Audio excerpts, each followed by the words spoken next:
ओ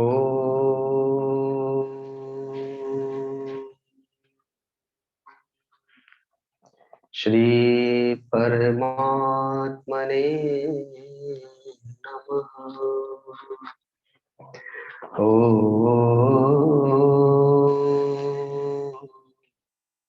श्री गुरवे नमः। ओ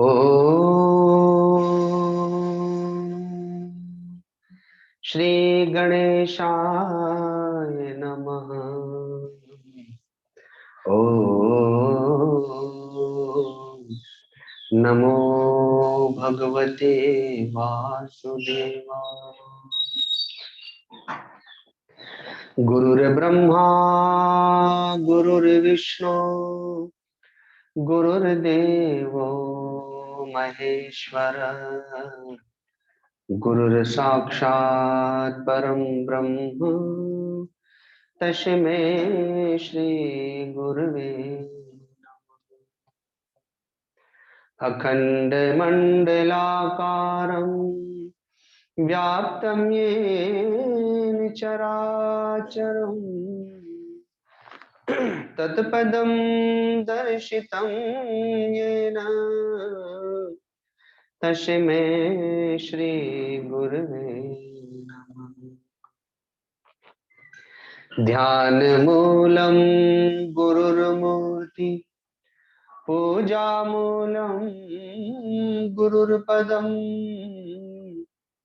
मन्त्रमूलं गुरुर्वाक्यं मोक्षमूलं गुरुकृपा।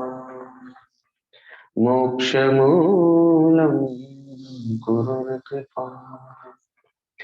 बन्दं गुरुपदकञ्ज कृपा सिन्धु नररूपहरि महामोहतम पुंज जासु वचन रविकर निकर। मनोजवं मारुततुल्यवेगं जितेन्द्रियं बुद्धिमतां वरिष्ठं वातात्मजं वानरयूथमुख्यं श्रीरामदूतं शिरसा नमामि। श्रीरामदूतं शिरसा नमामि। सभी लोग कीर्तन करेंगे। सीता राम राम राम सीता राम राम राम सीता राम।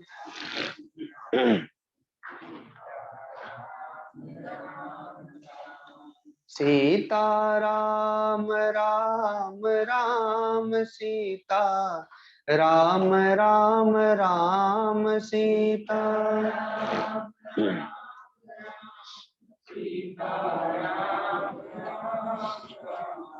सीता राम राम राम सीता राम राम राम सीता।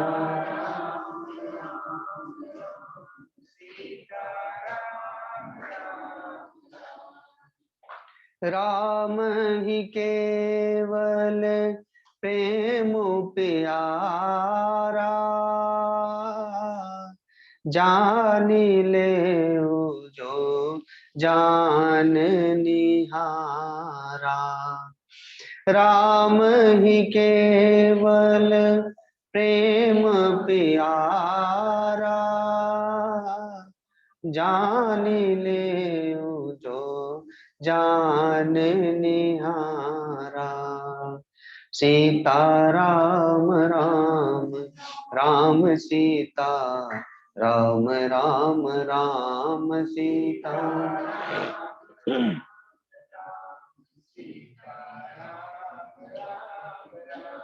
सीता राम राम राम सीता राम राम राम सीता।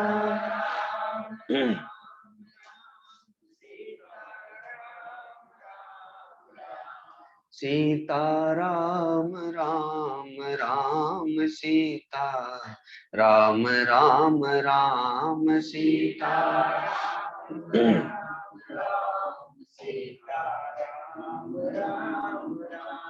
सिय राम मय सब जग जानी,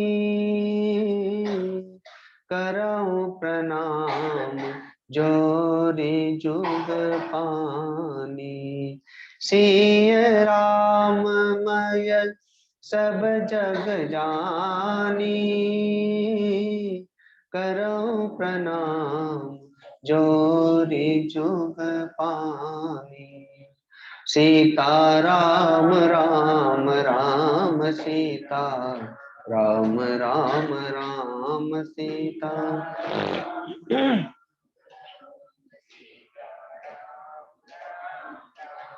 सीता राम राम राम सीता राम राम राम सीता।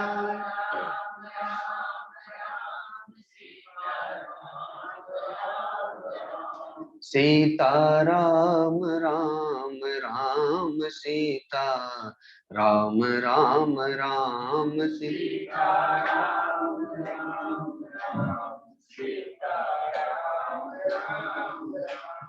अब मोहि भा भरोसनु मनता, बिन हरि कृपा मिलहि नहीं संता। अब मोहि भा भरोसनु मनता, बिन हरि कृपा मिलहि नहीं संता। सीता राम राम राम सीता राम राम राम सीता।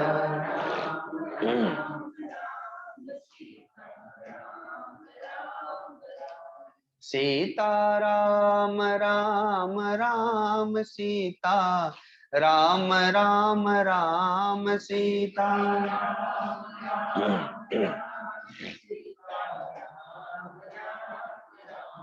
सीता राम राम राम सीता राम राम राम सीता।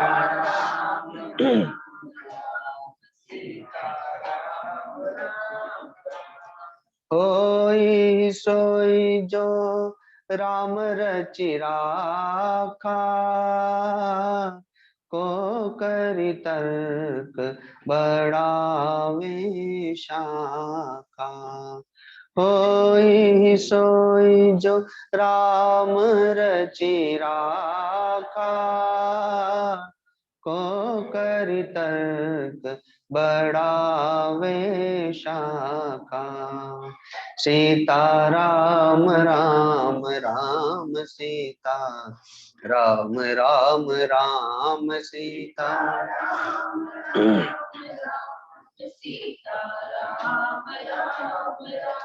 सीता राम राम राम सीता राम राम राम सीता।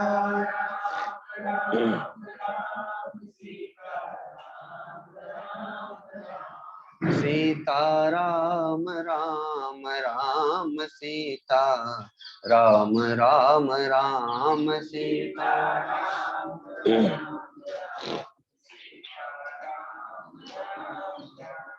उमा कहूँ मैं अनुभव अपना, सत हरि भजन जगत सब सपना। उमा कहूँ मैं अनुभव अपना, सत हरि भजन जगत सब सपना। सीता राम राम राम सीता राम राम राम सीता।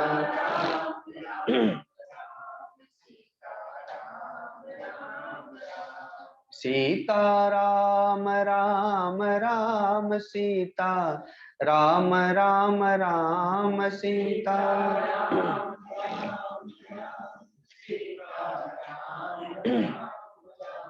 सीता राम राम राम सीता राम राम राम सीता।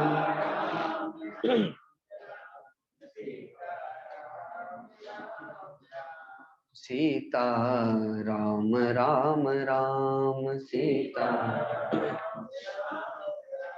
सीता राम राम राम सीता। सीता राम राम राम। बोलिए सदगुरुदेव भगवान की, परम गुरुदेव महाराज की, सत्य सनातन धर्म की, गौ माता की, श्री गंगा मैया की, सब संतों की, सब भक्तों की, श्री कपिल भगवान की। ओम नमः पार्वती पते हर हर महादेव।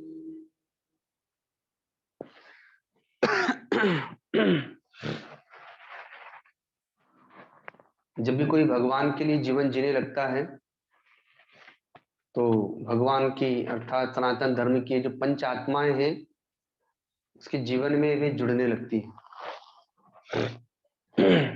गुरु, गीता, गंगा, गायत्री व गौ माता।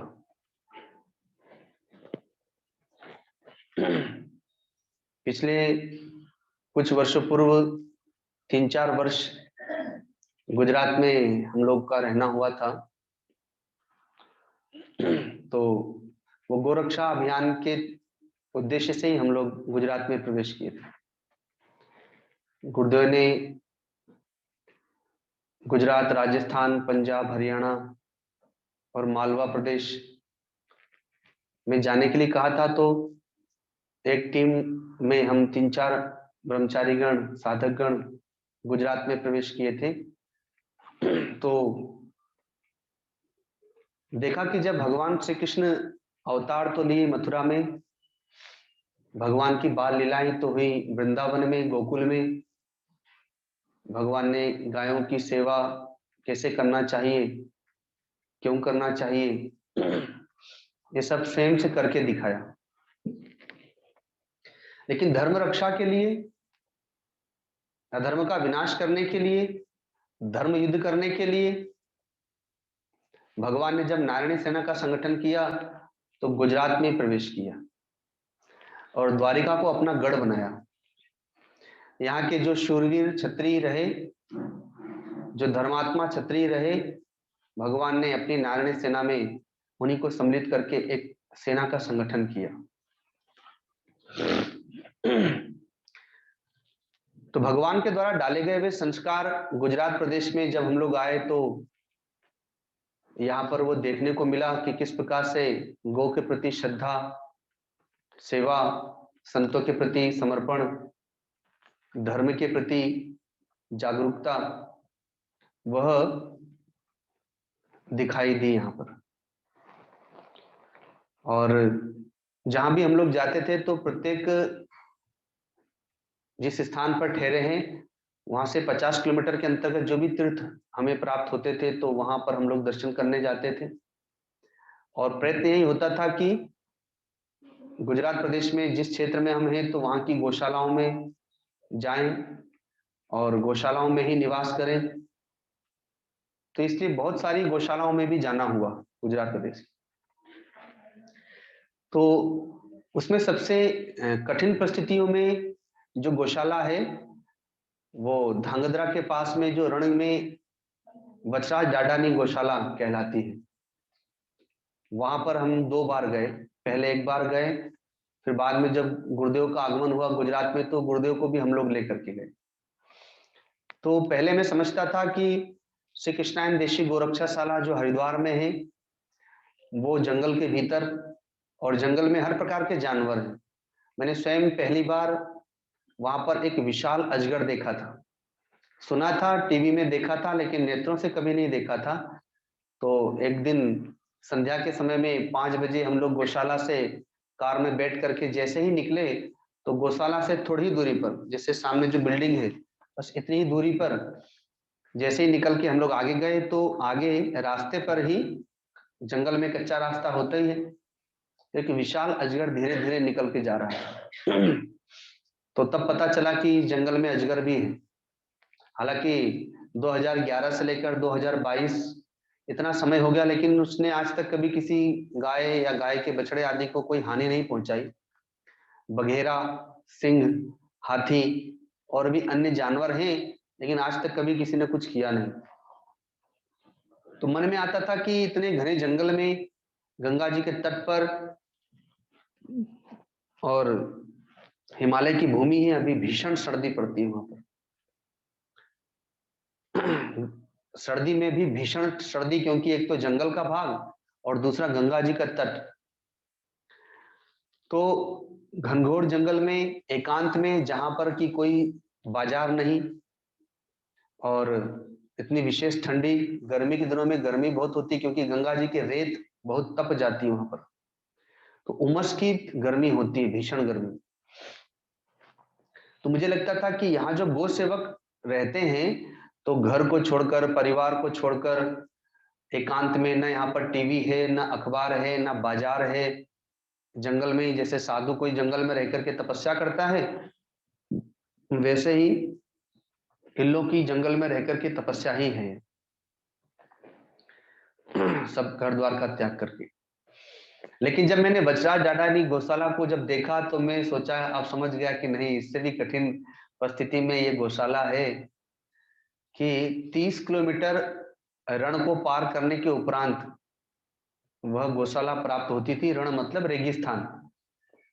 30 किलोमीटर रेगिस्तान में चल करके गए और अपने से तो जा ही नहीं सकते, क्योंकि रेत में अगर आप रास्ता भटक गए तो फिर घूमते ही रहिए, क्योंकि वहां कोई पक्का रास्ता नहीं था और रेत के ऊपर ही चल करके गाड़ी गई। और वो निशान लगाए हुए थे, कहीं झंडा लगा दिया था, कहीं गाड़ियों के निशान थे, कहीं कोई पत्थर रख दिया था। तो उस चिन्ह के माध्यम से ही 30 किलोमीटर चलने के उपरांत वह गौशाला थी। और वहां पर कहीं कोई पेड़ नहीं, कहीं कोई हरी घास नहीं। और जो गौशाला बनी थी वो पक्की गौशाला नहीं थी, अर्थात ऊपर छत पर कंस्ट्रक्शन नहीं था उसका, वो टीन शेड पड़ा हुआ था। दीवारें खड़ी कर दी थी सीमेंट और ईंट की, लेकिन ऊपर लोहे का शेड था। तो हम लोग जब बैठे तो पसीना ही टपकता रहा।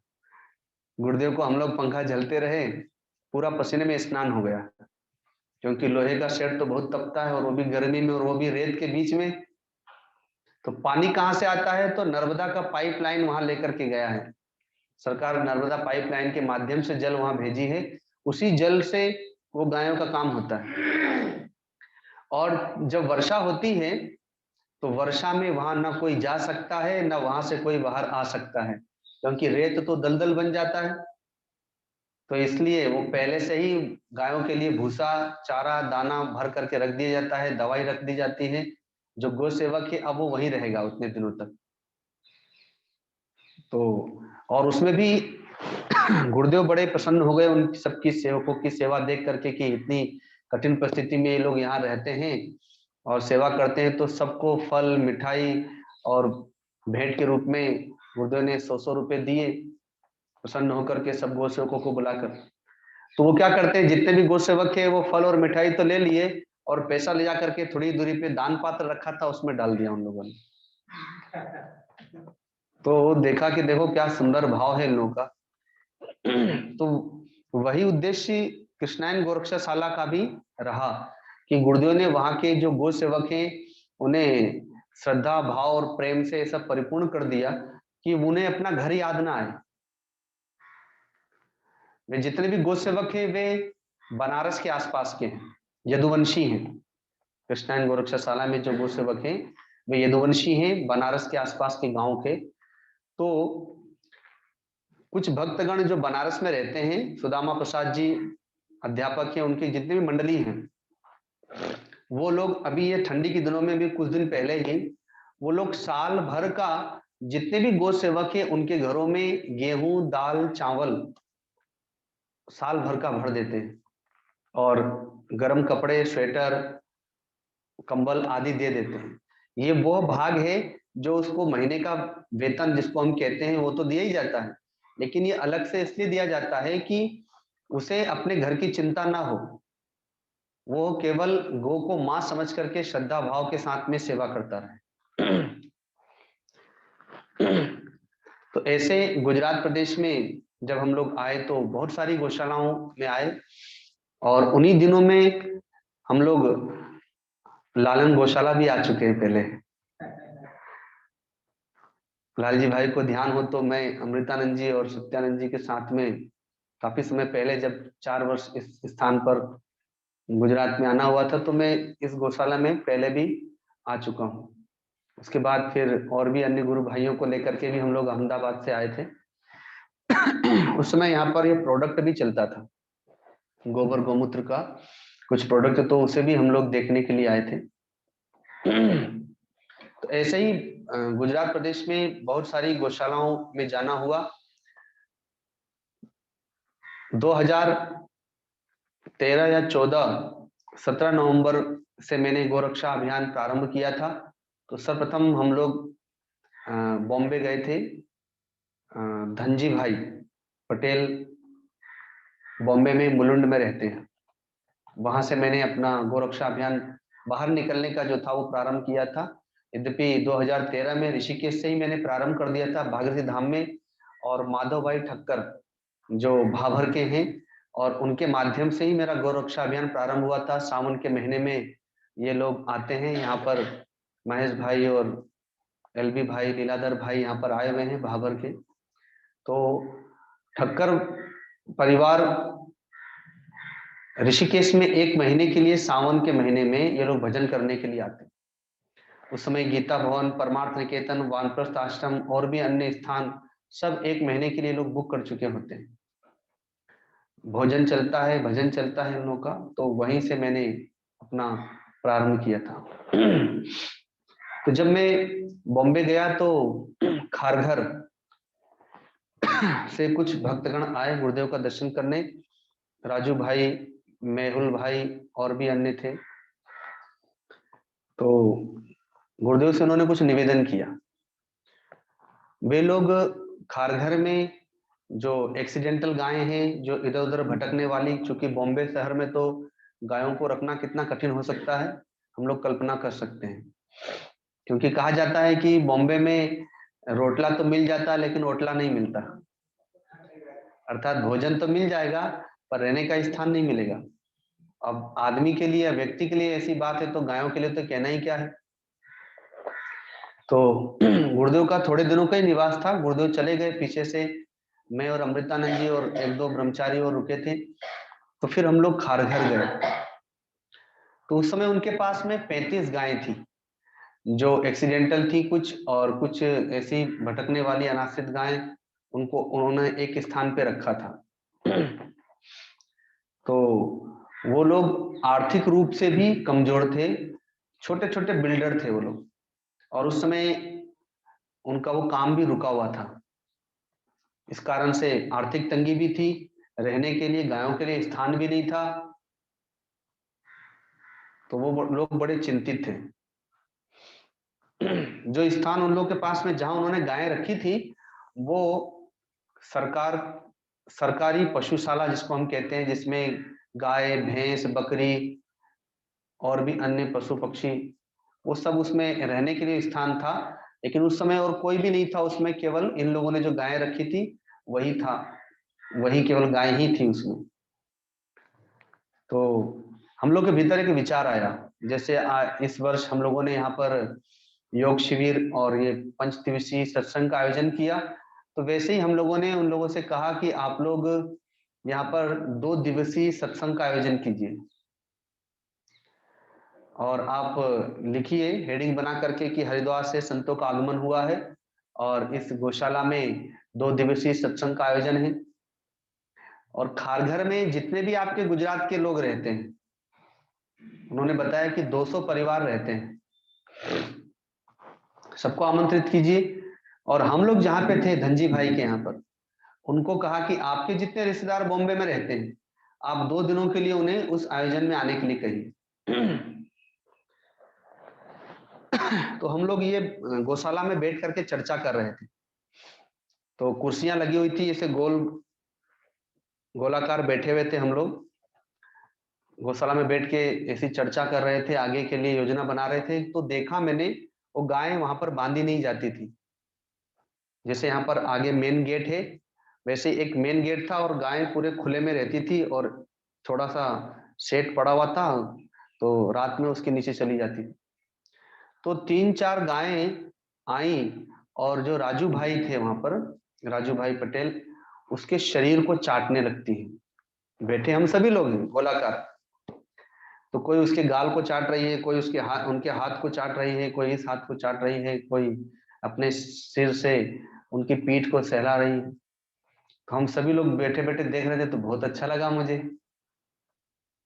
कि गाय कितना प्रेम कर रही है राजू भाई से, क्योंकि वो गाय थी जो घर से त्याग दी गई थी, जो एक्सीडेंट हो चुका था, और उनमें सबसे मुख्य सेवा राजू भाई की थी, सबसे ज्यादा चिंता भी राजू भाई की थी, जबकि उनका अपना स्वयं आर्थिक स्थिति उस समय ठीक नहीं थी।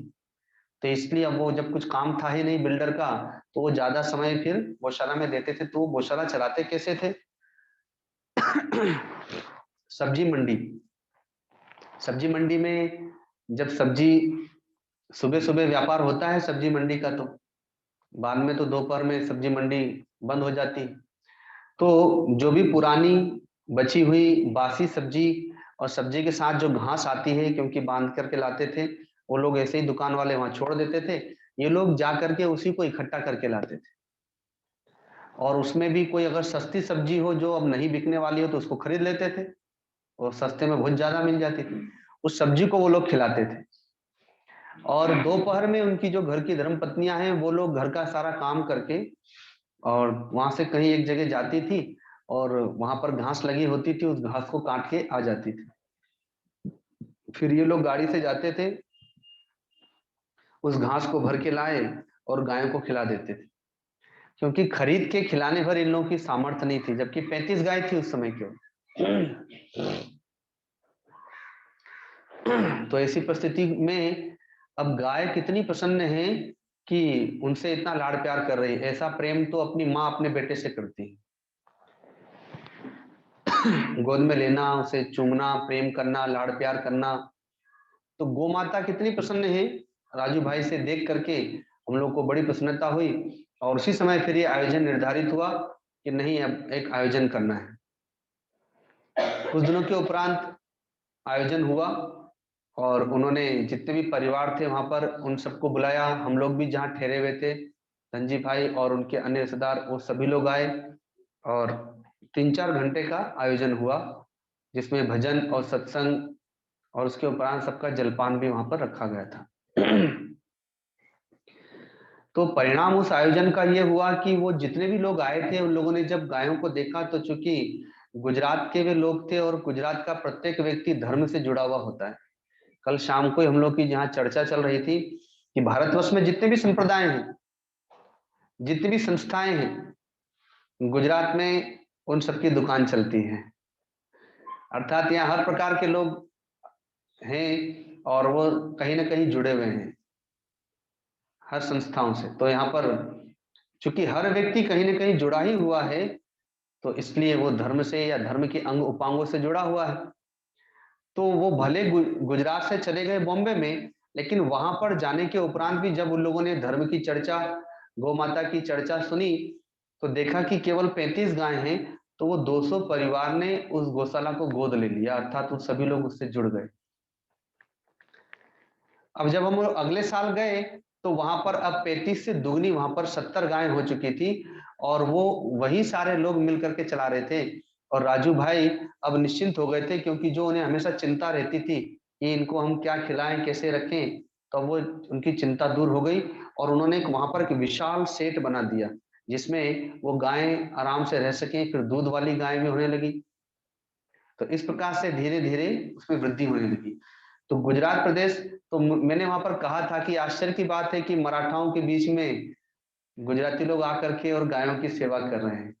200 लोग में एक भी महाराष्ट्र का व्यक्ति वहां पर नहीं था, सब गुजरात के ही लोग थे। तो गुजरात में ऐसी गो भक्ति है कि वे अपने भूखे रह करके भी गायों की से, क्योंकि भगवान ने ऐसा संस्कार दिया है, स्वयं भगवान ने गौ सेवा की और वैसा ही संस्कार यहाँ पर दिया। तो कोई भी सनातन धर्म की आत्मा का यदि एक अंग भी आ जाता है तो सारे अंग अपने आप आने लगते हैं। वो गो भक्त थे, अब उन गो भक्तों को अपने आप सदगुरु की प्राप्ति हो गई। वो सभी लोग गुरुदेव के प्रति समर्पित हो गए। उन लोगों ने आकर के 9 दिन का जलहार व्रत किया, गंगा जी के प्रति श्रद्धा हो गई। गंगा गंगा मैया सनातन धर्म की आत्मा है, गौ माता सनातन धर्म की आत्मा है, सदगुरु सनातन धर्म की आत्मा है, गीता जी सनातन धर्म की आत्मा है। वे लोग रोज गीता जी का पाठ करते हैं। अभी ऋषिकेश में भाबर के भक्तगण शायद भागवत कथा के आयोजन से गए थे। काली कमली आश्रम, वानप्रस्थ आश्रम हर सावन के महीने में जाते हैं। तो ये लोग वहां पर भागवत का आयोजन करने के लिए गए हुए थे। प्रतिवर्ष जाते हैं। तो गुरुदेव उस समय हरिद्वार में थे। तो गुरुदेव को जब ज्ञात हुआ तो कुछ घंटे के लिए वे ऋषिकेश में आए कि अब ये लोग इतनी दूर कार्यक्रम में आए हैं तो वहां से फिर हरिद्वार आएंगे दर्शन करने के लिए, और शायद 500 लोग के लगभग थे। तो इतने सारे लोग तो पहुंच नहीं पाएंगे। तो गुरुदेव ही ऋषिकेश में भागीरथ धाम आश्रम पर आए और ये लोग फिर वहां पर दर्शन करने के लिए आए। तो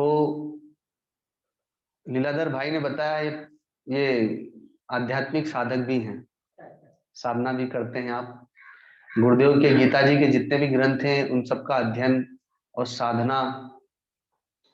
तो जो मुख्य अधिकारी है, गुरुदेव ने एक ग्रंथ और लिखा है, अभी रचित हुआ है गुरुदेव के द्वारा, उसका नाम है आत्मदर्शन। और वो केवल साधकों के लिए ही है, जो साधना करेगा वो उसके लिए ही है वो केवल। तो आपको गुरुदेव ने प्रदान किया लीलाधर भाई को। तो आपने बताया कि इतना सुंदर, इतना दिव्य ग्रंथ। तो गुरु से मैंने कल कहा था कि गुरु का ज्ञान ही गीता है। गुरु का जो ज्ञान है वही गीता जी है। आपके पास सनातन धर्म की एक आत्मा आ गई तो वो 5 आत्माएं अपने आप आपके जीवन में आएंगी। गुरु आएंगे, गुरु का ज्ञान आएगा, गंगा जी आएंगी, भगवान का नाम आएगा। भगवान के नाम से याद आया, माधव भाई ठक्कर भाबर के, वे प्रतिवर्ष 35-40 वर्षों से ऋषिकेश में सावन के महीने में 1 महीना भजन करने आते हैं। अभी पिछले वर्ष भगवान धाम को चले गए, 85 वर्ष के लगभग उम्र हो गई थी उनकी। तो मैंने उनको देखा, वो सुबह से शाम तक माला लेके जप करते थे, मौन रहते थे 1 महीना। एक टाइम शाम के समय में ही केवल खाते थे और गंगा जी के किनारे मस्तराम बाबा जी के आश्रम में जो गुफा है या वहां गुफा के बाहर जो बस गंगा जी के किनारे वहीं बैठ करके जप करते रहते थे। भगवान का नाम हमेशा स्मरण करते रहते थे। और जब तक वो 1 महीना रहेंगे तो 1 महीना भागीरथी धाम में अन्य क्षेत्र वही चलाते थे। अभी 2-3 वर्षों से उन्होंने एक और प्रारंभ किया था कि आश्रम के बाहर सावन के महीने में जो बोल बम वाले कावड़िए लोग निकलते हैं, तो जितने भी निकले सबके लिए सुबह से शाम तक कड़ी चावल की व्यवस्था उनके द्वारा होती। उनकी 4 बेटियां और 1 बेटा, तो 4 बेटियां और दामाद और 1 बेटा, तो ये 5। तो बारी बारी से लोग आते थे। पहले बड़े बेटी दामाद उन्हें छोड़ने के लिए आश्रम पर आ जाते थे, 1 सप्ताह रहते थे, भजन करते थे, फिर दूसरा बेटी दामाद, फिर तीसरा, फिर चौथा, अंत में बेटे बहू आते थे, वो भी 1 सप्ताह रह के भजन करते थे, फिर अपने माता पिता को लेकर के चले जाते थे। अब जब वो भगवत धाम को चले गए तो अब उनके बेटी दामाद और बेटे बहू आदि ने ही उस परंपरा को चालू रखा और इस वर्ष अपनी माँ को लेकर के वो लोग आए थे आश्रम में। तो उन्हीं की बात है, गुरुदेव को कहीं जाना था राजस्थान और भाबर होते हुए निकलना था। तो पहले ये मोबाइल का जमाना नहीं था, मोबाइल आदि नहीं चलते थे, तो किसी के माध्यम से गुरुदेव ने वहां खबर भिजवाई थी कि अमुक समय हम वहां आएंगे, घर पे रुकेंगे और वहां से प्रसाद लेकर के और फिर हम लोग राजस्थान चले जाएंगे। अब संयोग ऐसा बना कि गुरुदेव को जब वहां पर जाना था तो माधव भाई को शहर में कुछ काम आ गया, तो अपनी धर्मपत्नी के साथ में वे चले आए। उनकी दो बेटियां थी अभी घर पर, दो की शादी हो चुकी थी, दो छोटी बेटियां थी। तो उनसे कहा कि संत आएंगे तो उनका हर प्रकार से ध्यान रखना, भोजन आदि की व्यवस्था का। और ऐसा कह करके वो लोग चले गए। गुरुदेव, हमारे गुरुदेव के जो शिष्य हैं, बड़े शिष्य हमारे बड़े गुरु भाई आत्मानंद बाबा, तो उनको साथ में लेकर के गुरुदेव वहां पर आए भाभर में। तो देखा कि घर में कोई माता पिता तो है नहीं। उन दोनों बच्चों ने आकर के प्रणाम किया, स्वागत किया। गुरुदेव ने पूछा, अरे माता पिता कहाँ हैं? तो कहा कि वे लोग तो अभी कुछ काम से शहर चले गए। तो गुरुदेव ने कहा कि फिर यहाँ पर कोई मंदिर, धर्मशाला, कोई आश्रम हो तो बताओ, हम तो वहीं रहेंगे। तो उन लोगों ने कहा, क्यों, ये भी तो आपका घर ही है, आपका आश्रम ही, आप यहीं रहिए। तो कहा कि तुम्हारे माता पिता तो है नहीं, तो फिर यहाँ पर कैसे रहा जाए? तो वो कहती है कि क्या आप हमारे माता पिता नहीं हैं क्या? आप भी तो हमारे माता पिता ही हैं। और यदि आपको ऐसा लगता है तो फिर पड़ोस में जा करके वो दो चार गांव के लोगों को ले आई कि भाई हमारे घर में संत आए हैं, घर में कोई बड़े नहीं है तो आप लोग चलें। तो वो लोग लेके आ गई, क्योंकि वो भक्ति भाव का परिवार था, इसलिए उनके पास विवेक था कि भाई जब संत आए हैं तो क्या करना चाहिए। उन्होंने ऊपर कक्ष में रूम दे दिया ऊपर में, और गुरुदेव स्नान ध्यान आसन प्राणायाम किए, तब तक वो लोग प्रसाद बनाने लगी। तो दो बहनें थी, दोनों जैसे ही प्रसाद बनाना प्रारंभ करती हैं तो वैसे ही उनका कीर्तन प्रारंभ हो जाता है।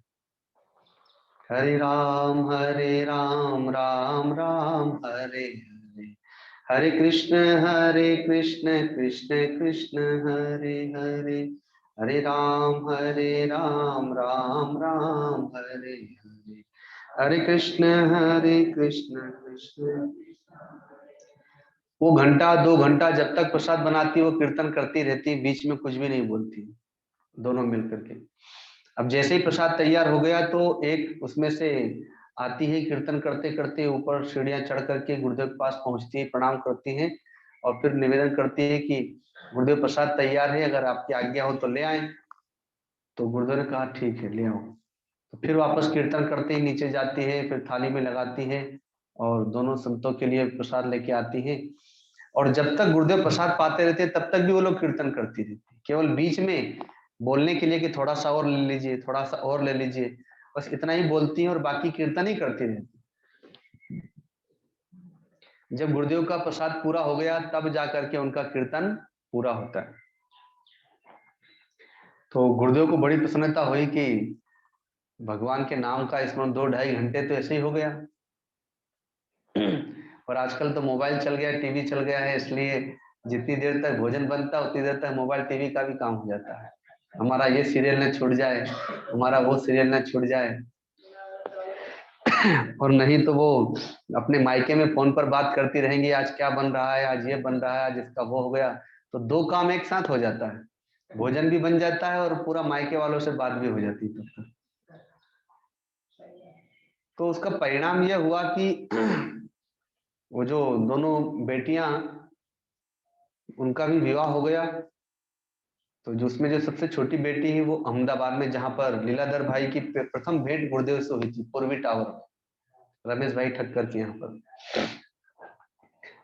तो उनके 4 बच्चे हैं, जिसमें 2 ट्विंस हैं, सबसे छोटे छोटे बेटा और बेटी एक साथ। तो 2.5 वर्ष की अवस्था में जब वो बच्चे थे, हम लोग वहां पर गए। आज भी वो वैसा ही करती है, उसको सुंदरकांड पूरा याद है, राम हनुमान चालीसा पूरा याद है, रामायण की पता नहीं कितनी सारी चौपाइयां याद है, क्योंकि वो प्रसाद बनाते समय उसका यही चलता है। और रोज प्रतिदिन रात को सोने से पहले वो 11 बार हनुमान चालीसा करती। तो अपने चारों बच्चों को लेकर के पति के साथ में ताली बजा करके 11 बार हनुमान चालीसा करती है। तो 2.5 साल का बच्चे, एक बेटा और बेटी, जो ट्विंस हुए थे, जुड़वे, तो वो अभी तोतली बोलते हैं, स्कूल नहीं गए, लेकिन जब हम लोग वहां पर गए तो 2.5 साल के बच्चों ने हनुमान चालीसा गा के सुना दिया। तो बड़ा अच्छा लगता था। ये उसका फल है जो उसने, उन बालिकाओं ने अपने माता पिता से संस्कार प्राप्त करके भगवान नाम का कीर्तन, भगवान नाम का जप करते हुए प्रसाद बनाना, अर्थात खाते पीते सोते जागते भगवान नाम का स्मरण करना। तो फिर किसी को मानसिक टेंशन कहाँ से होगा, फुर्सत ही नहीं मिलेगी। किसी का आपस में सास बहू का जो कलह है वो उसके लिए फुर्सत ही नहीं मिलेगी। अभी जब पिछले वर्ष 2 वर्ष पूर्व कोरोना महामारी आई थी, तो माधव भाई ठक्कर ने ही मुझे निवेदन किया था कि ऐसे समय में अगर आप ही करा सकते हैं, मेरे भीतर में एक संकल्प आ रहा है। तो मैंने बोला क्या संकल्प आ रहा है? तो उन्होंने कहा मैं 2.25 करोड़ हनुमान चालीसा का पाठ कराना चाहता हूँ। तो वो कैसे होगा? तो मैंने कहा आपके भीतर का संकल्प मैं ले लेता हूँ। मेरे जितने भी आनंद धाम के भक्त हैं, मैं सबको मैसेज कर देता हूँ कि अपने घरों में बैठे बैठे सब हनुमान चालीसा का पाठ करो, क्योंकि महामारी में कहीं आना जाना तो है नहीं। लेकिन समय नहीं बताऊंगा कि कितने दिनों में होगा, लेकिन आयोजन होगा। और आप भी अपने जितने भी परिचय के हैं सबको फोन कर दीजिए और हम करते हैं। 1 साल भी नहीं हुआ और 2.25 करोड़ हनुमान चालीसा का पाठ हुआ। तो बहुत से भक्तों का फोन आता था मेरे पास में कि गुरुजी जब से आपसे हनुमान चालीसा का पाठ कराया है ना, तो सास और बहू की तू में समाप्त हो गई है। कहा कि घर में बड़ी शांति है। नहीं तो मैं तो सोचता था कि महामारी में बाहर तो जाना नहीं है, घर में रहूंगा तो माँ की सुनूंगा या पत्नी की सुनूंगा, बड़ी समस्या हो जाएगी। लेकिन ये तो ऐसा आश्चर्य हुआ कि दोनों को फुर्सत ही नहीं है। और कुछ लोग कहते थे कि सुबह से शाम कब बीत जाती है, अब तो सपने में भी हनुमान चालीसा चलने लग गया। जब धीरे धीरे ऑफिस खुलने लगे तो कुछ लोग कहते थे कि मैं घर से ऑफिस कब पहुंचता हूं मुझे पता ही नहीं चलता है, क्योंकि हनुमान चालीसा ही चलती रहती। एक नशा हो गया था हनुमान चालीसा का। तो भगवान नाम की ऐसी महिमा है, जब आप भगवान का नाम जप करेंगे तो आपके पास फिर मानसिक टेंशन या कलह का वातावरण या अन्य ज्यादा बातचीत करना, गपशप करना, इसके लिए फुर्सत ही कहाँ रहेगा। हम खाली हैं तभी हमारे भीतर में कोई दूसरी वस्तु है। एक पहले के समय की बात है, एक व्यापारी जो राशन तोलने वाला होता था, अनाज तोलने वाला, वो एक गांव से दूसरे गांव जाकर के अनाज तोलता था। तो बदले में उसको कुछ अनाज मिल जाता था जिससे उसकी आजीविका चलती थी, पैसा नहीं मिलता था पहले गांव में। तो वह दोपहर का समय था, अपने तराजू को बाट को लेकर के एक गांव से दूसरे गांव जा रहा था अनाज तोलने के लिए। तो गांव में एक पगडंडी से गुजर रहा था, खेतों की पगडंडी से। तो और जेठ की दोपहरी चिलचिली चिलचिलाहट वाली धूप थी कि तभी अचानक उसके सामने एक भूत प्रकट हो गया, विशाल डील डोल वाला, विभत्स रूप वाला। तो देख करके डर गया कि अरे ऐसा कैसा व्यक्ति, ऐसा कैसा प्राणी है। तो मन में लगा कि कहीं भूत वूत तो नहीं आ गया। तो चारों तरफ उसने देखा तो वहां पर कोई भी व्यक्ति नहीं था। और वो डर के मारे उससे भागा भी नहीं जा रहा और चिल्ला भी नहीं पा रहा। वो एकदम भयभीत हो गया, कांपने लगा। और जो भूत था वो धीरे धीरे उसके पास आने लगा। और उसने पूछा कहाँ जा रहे हो? तो डरते डरते कहता है कि मैं तो अनाज तोलने जा रहा हूँ। कहा कि अच्छा निकालो अपना तराजू बाट। तो उसने तराजू को और जो बांट होता है तोलने के लिए उसको निकाला डरते डरते, और कहा कि इसको रखो और इसमें एक तरफ बांट रखो और दूसरी तरफ ये मिट्टी के ढेले इसमें रखो। खेत में तो मिट्टी के ढेले होते हैं ना, तो कहा उसको उठा के रखो इसमें। तो डरते डरते वो करता है, लेकिन वो पूछता है कि आप इसमें क्या रखेंगे, क्या तोलना चाहते हैं?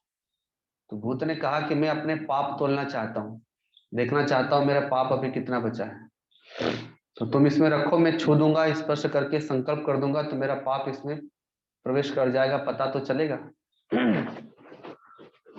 तो आप लोग आश्रम पर आए होंगे तो वहां पर जब पंगत चलती है ना, तो आप लोगों ने सुना होगा, जब पंगत चलती है तो रोटी राम, सब्जी राम, दाल राम, है ना, हर प्रसाद के पीछे राम लगता है। तो वैसे ही पहले के लोग ऐसे ही होते थे। जब उसने वो बाट से तोला, तो 1 किलो था वो, तो उसने बोला राम राम एक। तो जैसे ही राम नाम लिया तो भूत पीछे हट गया, अरे ये क्या बोल रहे हो। तो इसको लग गया कि अरे लगता है राम नाम लेने से डर रहा है। तो तुरंत उसने फिर तुरंत दूसरा रखा, राम राम दो, राम राम तीन। अब जैसे जैसे वो करता गया तो भूत पीछे हटता गया, अरे क्या कर रहे हो, ये क्यों बोल रहे हो। और ऐसे करते करते भूत भाग गया। तो भगवान के नाम से तो भूत भी भाग जाता है, लेकिन फिर भी हम भगवान का नाम नहीं लेते हैं। जैसे जैसे भगवान का नाम भीतर में जाएगा तो भीतर भी तो भूत बैठा है हमारे। काम क्रोध लोभ मोह, ममता आसक्ति राग द्वेष, ये सब भूत बंगला ही है शरीर जो है। और इसमें सब इतने सारे भूत रहते हैं। जहाँ राम नहीं होंगे, अर्थात जहाँ भगवान का नाम नहीं होगा, वहां तो भूत ही रहेंगे फिर। और जहाँ भगवान रहेगा, भगवान रहेंगे, भगवान का नाम रहेगा, तो फिर वो तो मंदिर बन जाएगा। इस शरीर जो है ना, 9 दरवाजों वाला महल है, मंदिर है, लेकिन अभी तो भूत बंगला है। तो भूत को भगाना पड़ेगा और भगवान को, भगवान के नाम को बिठाना पड़ेगा, तब जाकर एक छोटे से भजन के माध्यम से। राम नाम अति मीठा है, कोई गाकर देख ले, आ जाते हैं राम कोई बुला के देख ले। राम नाम अति मीठा है, कोई गा कर देख ले, आ जाते हैं राम कोई बुला के देख ले। राम नाम अति मीठा है। जिस घर में अंधकार वहां मेहमान कहाँ से आए, जिस मन में अभिमान वहां भगवान कहाँ से आए। जिस घर में अंधकार वहां मेहमान कहाँ से आए। जिस मन में अभिमान वहां भगवान कहाँ से आए।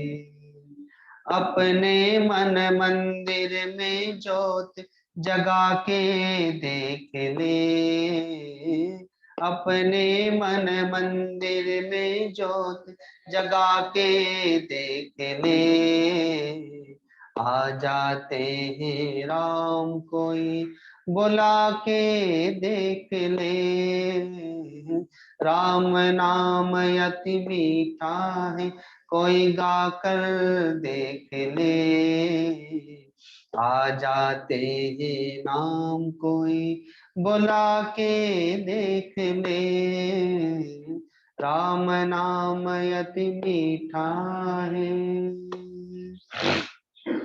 आधे नाम पे आ जाते हो, कोई बुलाने वाला। बिक जाते हैं राम कोई हो मोल चुकाने वाला। आधे नाम पे आ जाते हो, कोई बुलाने वाला। बिक जाते हैं राम कोई हो मोल चुकाने वाला। कोई शबरी जूठे बेर खिला के देख ले। कोई शबरी जूठे बेर खिला के देख ले। आ जाते हैं राम कोई बुला के देख ले। राम नाम अति मीठा है, कोई गा कर देख ले। आ जाते हैं राम कोई बुला के देख ले। राम नाम अति मीठा है। मन भगवान का मंदिर है, यहाँ मैल न आने देना, तेरा जन्म अमोल है, इस व्यर्थ गवाना देना। मन भगवान का मंदिर है, यहाँ मैल न आने देना, तेरा जन्म अमोल है, इस व्यर्थ गवाना देना। शीश झुके और प्रभु मिले, झुका के देख ले। शीश झुके और प्रभु मिले, झुका के देख ले। आ जाते हैं राम कोई, बुला के देख ले।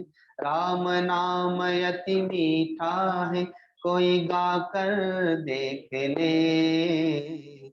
आ जाते हैं राम कोई, बुला के देख ले। राम नाम अति मीठा है। बोलिए सदगुरुदेव भगवान की, श्यावर रामचंद्र भगवान।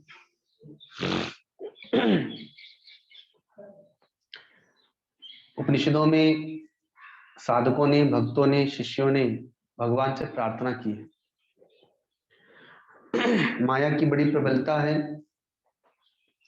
कि जब परिवार में जिस माता पिता ने जन्म दिया, पाल पोस करके बड़ा किया, लेकिन फिर भी ऐसे माता पिता को घर से निकाला जाता है, वृद्धाश्रम में उन्हें दिन बिताने पड़ते हैं।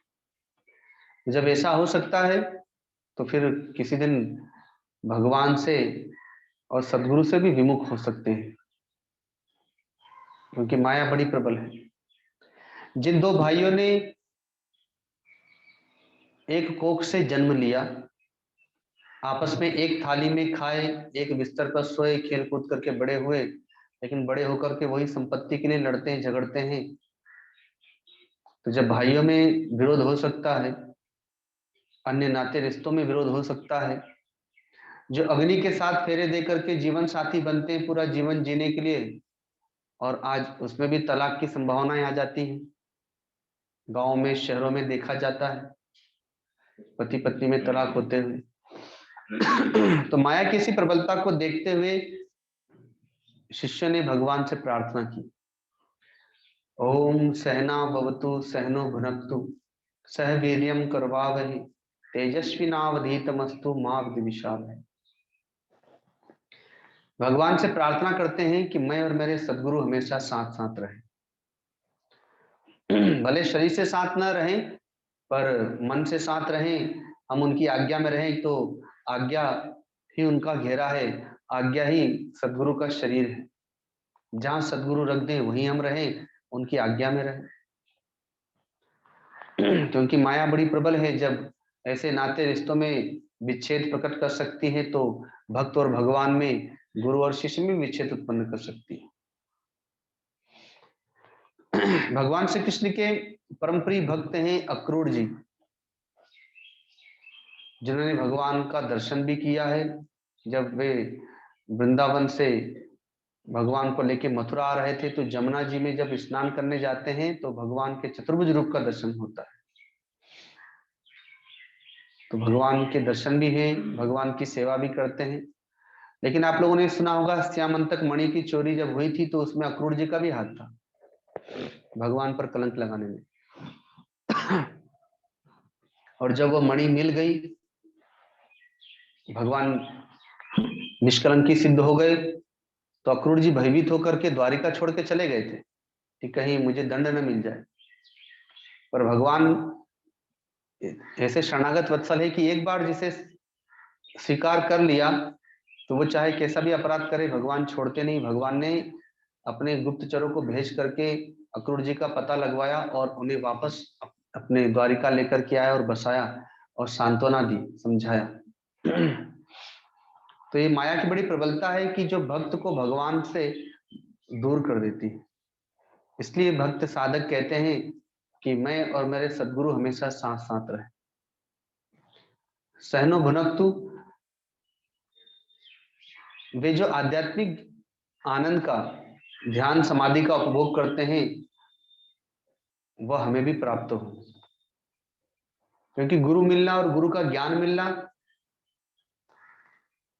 अब सदगुरु तो जो दिव्य आनंद में है, दिव्य शांति में है, और शिष्य ऐसा है कि सदा बेचैन है, अशांत है, तो इसका मतलब है भी गुरु तो मिले लेकिन गुरु का गुरु तो नहीं मिला।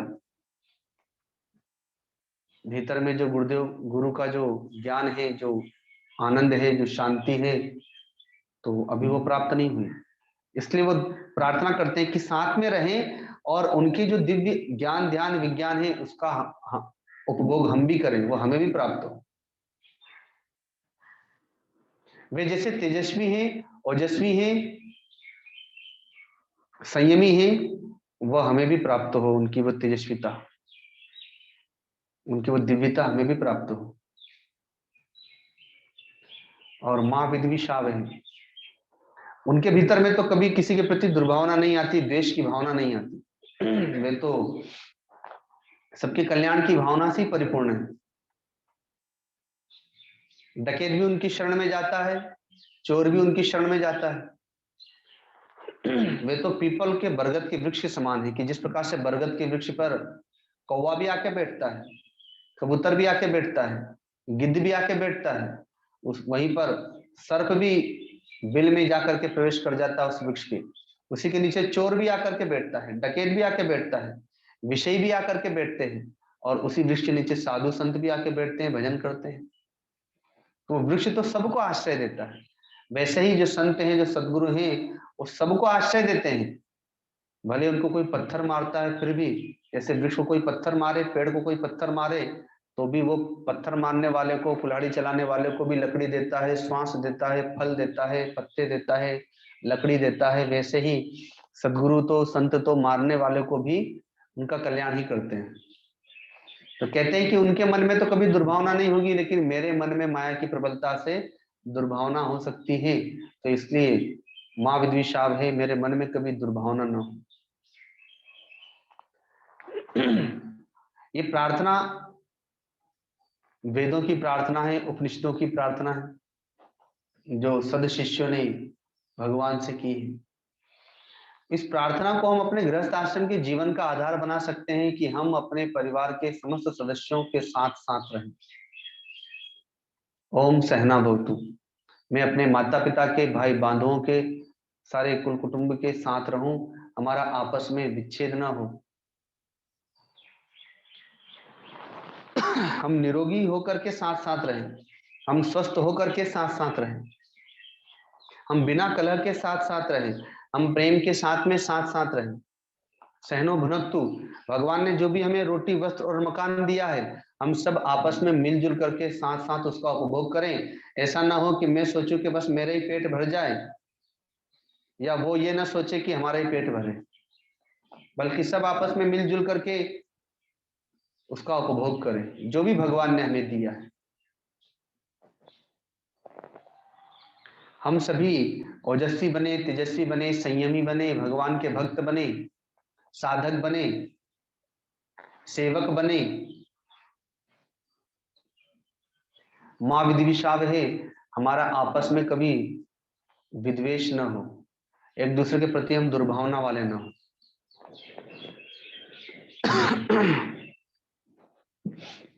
तो यदि इस प्रार्थना को अपने जीवन में उतार लिया जाए तो प्रत्येक परिवार राम दरबार का परिवार बन जाएगा,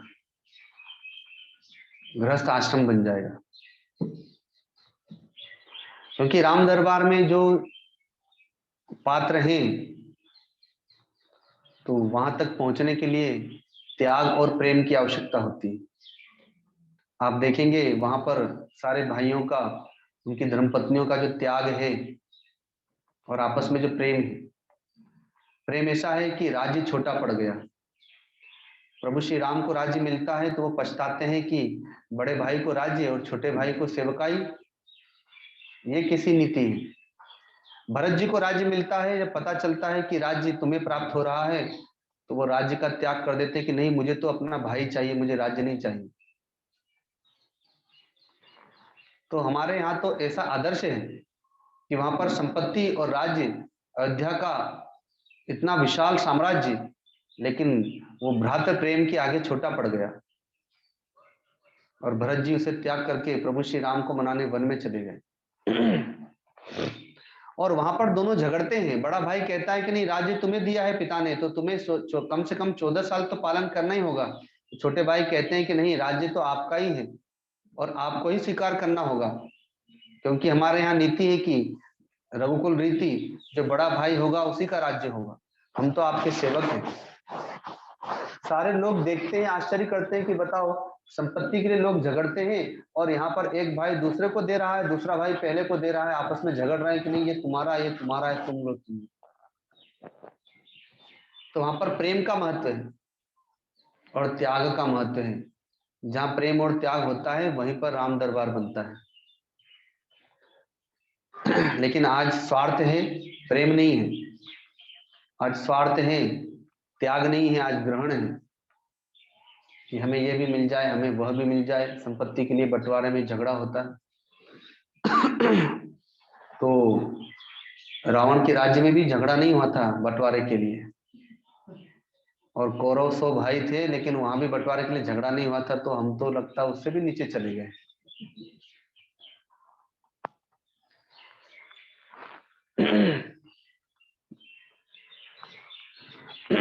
तो इस क्यों नीचे चले गए? क्योंकि हमने इन आत्माओं का त्याग कर दिया।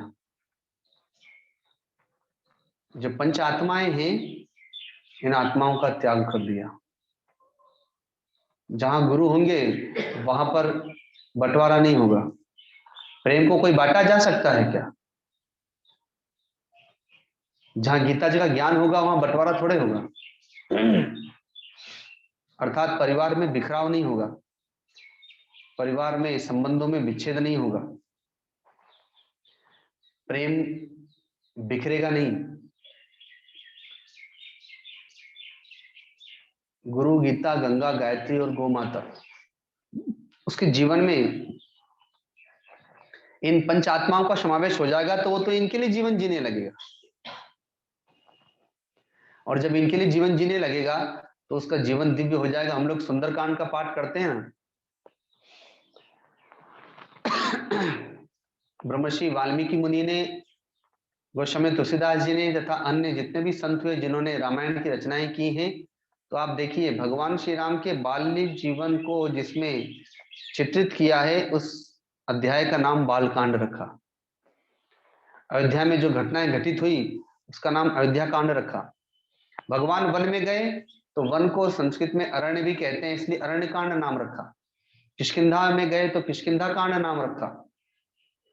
लंका में गए तो लंका कांड नाम रखा। पुनः लौट करके अयोध्या आ गए तो उत्तरकांड नाम रखा। लेकिन जिसमें हनुमान जी का चरित्र है उसका नाम हनुमान कांड नहीं रखा, उसका नाम सुंदर कांड रखा। क्योंकि हनुमान जी का जो चरित्र है बहुत सुंदर है। इसलिए संतों ने उस अध्याय का नाम ही सुंदर कांड नाम रखा। इतना दिव्य चरित्र हनुमान जी का कि संतों को नाम रखना पड़ा सुंदरकांड। और हम सुंदरकांड का पाठ करते हैं इसलिए कि हमारा जीवन भी सुंदर हो जाए, हमारा चरित्र भी सुंदर हो जाए। तो हनुमान जी का चरित्र इतना सुंदर क्यों है? क्योंकि वो अपने गुरु के लिए जीवन जीते हैं। हनुमान जी के सदगुरु भगवान सूर्य हैं। उनसे उन्होंने ब्रह्म विद्या प्राप्त की, सब प्रकार की विद्याएं प्राप्त की। जब विद्याएं प्राप्त हो गई तो गुरुदेव से कहा कि मैं आपको गुरु दक्षिणा के रूप में क्या दूं, आप मुझे आज्ञा प्रदान करें। भगवान सूर्य ने कहा कि सुग्रीव मेरा पुत्र है, मेरे अंश से सुग्रीव प्रकट हुआ है, तो हे हनुमान, इस समय वो अपने भाई वाली के भय से मारा मारा फिर रहा है। तुम जाओ और उसकी रक्षा करो, उसके साथ रहो, उसका सहयोग करो। स्वयं भगवान नारायण जब राम रूप में अवतरित होंगे तो मेरे पुत्र की उनसे मित्रता करा देना। जिस दिन मित्रता करा दोगे तुम्हारी गुरु दक्षिणा पूरी हो जाएगी। हनुमान जी विद्या प्राप्त करके अपने माता पिता के पास नहीं रहते हैं, वो किष्किंधा में रहते हैं। जब सुग्रीव को त्यागा, निकाला वाली ने, तो भले हनुमान जी की शक्ति उस समय भूली हुई है ऋषियों के शाप से, लेकिन नीति तो है, बुद्धि तो है, तो सुग्रीव का साथ देते हैं। जो ऋषिमुख पर्वत पर सुग्रीव को रहने का स्थान हनुमान जी ने ही बताया, नहीं तो धरती में ऐसा कोई स्थान नहीं था जहां पर सुग्रीव मारे मारे नहीं फिरे। वाल्मीकि रामायण आप पढ़ेंगे तो उसमें आपको पढ़ने को मिलेगा, वाली जब पीछा करता है सुग्रीव का, तो सुग्रीव भागते फिरते हैं हर नगर में, हर गांव में, हर पर्वतों में, नदियों में, कहां कहां वो नहीं गए, लेकिन कोई स्थान नहीं मिला। तब हनुमान जी ने कहा कि ऋषिमुख पर्वत पे रहिए, यहाँ पर मतंग मुनि ने शाप दे दिया है कि यदि यहाँ पर वाली आएगा तो उसके मस्तक के 1000 टुकड़े हो जाएंगे। तो इसलिए वो ऋषिमुख पर्वत पर छुप करके सुग्रीव रहते। भगवान श्री राम आए तो सुग्रीव ने देखा, भयभीत हो गए, हनुमान जी को ही भेजा कि जाओ जाकर के पता लगाओ ये दोनों कौन है, क्योंकि ब्रह्मचारी के रूप में है, साधु के रूप में भी दिखाई दे रहे हैं, सिर पर जटाएं हैं, लेकिन हाथों में धनुष बाण भी हैं, तो पता तो करो कौन है। हनुमान जी ब्राह्मण का भेष बना करके गए और बड़ी युक्ति से पता किया, लेकिन भगवान तो अंतर्यामी, भगवान ने तो सत्य बता दिया कि हम कौन हैं, अपना परिचय दे दिया। हनुमान जी से भी उनका परिचय ले लिया। हनुमान जी को जब पता चला तो अपने गुरुदेव की बात याद आ गई कि अयोध्या नरेश महाराज दशरथ के पुत्र के रूप में भगवान प्रकट होंगे। बस जैसे याद आया वैसे ही भगवान के चरणों में लौट गए और भगवान को ले जाकर ऋषिमुख पर्वत पर सुग्रीव से मित्रता स्थापित करा दी। हनुमान जी ने विभीषण जी को भी पता बताया, विभीषण जी को भी लेके आए और सुग्रीव को भी लेके आए। स्वयं हनुमान जी सेवक के रूप में समर्पित होते हैं भगवान के पास, लेकिन सुग्रीव को सेवक के रूप में समर्पित नहीं कराते हैं, बल्कि मित्रता स्थापित करते हैं, क्योंकि उनके गुरुदेव ने कहा है। तो गुरु के लिए जीवन जीने के कारण से और उसके उपरांत फिर भगवान श्री राम के लिए जीवन जीते हैं। तो भगवान के लिए जीवन जीने के कारण से हनुमान जी का जीवन, हनुमान जी का चरित्र इतना दिव्य हो गया, इतना दिव्य हो गया कि संतों ने उस चरित्र का नाम सुंदरकांड रखा। और हमारा जीवन सुंदर हो जाए, हमारा चरित्र सुंदर हो जाए, इसलिए हम लोग सुंदरकांड का पाठ करते हैं। उसमें क्या है, हनुमान जी का चरित्र ही तो हम लोग पढ़ते हैं, हनुमान जी के चरित्र का ही तो गायन करते हैं, और क्या है उसमें।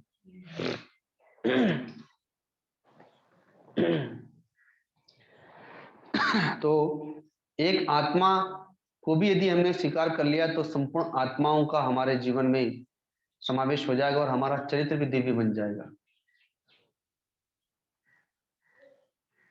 भगवान के लिए जीवन जीने लगेंगे या सदगुरु के लिए जीवन जीवन जीने लगेंगे या गायों के लिए जीवन जीने लगेंगे या भगवान का नाम धारण कर लेंगे या गंगा जी के प्रति समर्पित हो जाएंगे, ये पंच आत्मा में कोई एक आत्मा प्राप्त हो जाएगी हमें, और फिर पांचों आत्माओं का समावेश हो जाएगा। एक दिन हम लोग यहाँ पर संध्या में बैठे हुए थे तो कुछ चर्चा चल रही थी गुजरात के विषय में। तो मैंने कह दिया कि भाई गुजरात के लोग पहले परखते हैं और उसके बाद फिर पूरे, जब परख लिया तो फिर पूरे समर्पित हो जाते हैं, लेकिन पहले परखते हैं तो वो अच्छा ही है, क्योंकि कहा भी गया है कि पानी पियो छान के और गुरु करो जान के। तो मैंने एक उदाहरण दिया, मोरबी के एक चंदू भाई पटेल हैं जो अभी यहाँ पर आए नहीं क्योंकि वो हरिद्वार में है, अन्यथा मोरबी की टीम यहाँ पर पहले दिन आ चुकी थी। तो वो सारे उन्हीं के मित्रगण थे जो आए थे। तो वे पहले जुआ बहुत खेलते थे, लेकिन एक दिन समय ऐसा आया कि अच्छा, जुआ भी ऐसा खेलते थे कि उनके बेटे की शादी में बारात जा रही थी तो उनको खोजा जा रहा था कि अरे बेटा का बाप कहाँ है। तो खोज करके लाया गया कि वो तो वहां बैठ के जुआ खेल रहे हैं, तो उनको जबरदस्ती पकड़ के लेके आए। ऐसे जुआ के प्रेमी थे। तो एक समय की बात है, मोरबी के पास जेतपुर नाम का गांव है, तो वहाँ एक गौशाला है, तो गौशाला के निमित्त वहाँ पर भागवत कथा का आयोजन हो रहा था। वहाँ पर 6-7 लाख का कुछ काम कराना था। तो ये गुजरात में बहुत अच्छी परंपरा हमने देखी है कि यहाँ पर गौशाला के लिए कोई भागवत कथा करा ले, या कोई नानी माए का जो दायरा होता है वो करा लेते हैं, या जिसको भजन संध्या कहते हैं वो करा लेते हैं, या और भी अन्य आयोजन हो जाते हैं। तो आयोजन भी हो जाता है और गायों के लिए एक राशि भी एकत्रित हो जाती है गौशाला के लिए। तो वहां पर वही आयोजन हो रहा था। तो कुछ लोगों ने उनको कहा होगा कि भाई आप भी आइए, आप भी आइए, कम से कम एक दिन के लिए तो कथा में आ जाइए। तो वो भी चले गए, जब ज्यादा लोगों ने जबरदस्ती की। अब ये तो भगवान की प्रेरणा है, नहीं तो जो अपने बेटे की शादी में नहीं जा रहे हैं तो फिर गौशाला में या भागवत कथा से उनको क्या लेना देना। और अभी तो गौ माता ने प्रेरणा की, जीवन भर तो कभी मंदिर नहीं गए, कभी कुछ किया नहीं, भोजन की थाली भी उनकी वहीं आ जाती थी। तो बच्चे पत्नी सब परेशान रहते थे उनसे। लेकिन चलो, उस दिन पता नहीं कैसी प्रेरणा हुई तो वो चले आए। अब संयोग से जब वो आए तो वो अंतिम दिवस था, कथा का 7वां दिवस था। तो सभी लोग कथा के उपरांत अपना अपना लिखा रहे थे। 11,000, 21,000, 51,000, 1 लाख लोग अपना बोल रहे थे। उनको पता चला कि यहाँ पर गायों की सेवा हो रही है, और उनका गांव जो है वो जेतपुर नाम के गांव में, अर्थात उनकी जन्मभूमि है। मोरबी में तो वो अपना बाद में शहर में आ गए, लेकिन जेतपुर उनकी भूमि है, वहां पर उनके भाई लोग भी रहते हैं, वहां पर उनकी खेती भी है, खेतर। तो जब देखा कि सब लोग अपना अपना लिखा रहे हैं तो उन्होंने कहा कि जिनको जितना लिखाना हो लिखा दो, जो शेष बचेगा 1 लाख, 1.5 लाख, 2 लाख, वो मेरी तरफ से लिख लेना। तो पहले तो गौ माता की प्रेरणा हुई कि उनको वहां पर कथा में और गौशाला में वहां पर वो आए, और दूसरी प्रेरणा हुई कि अपने जीवन में वो पहली बार दान दे रहे हैं।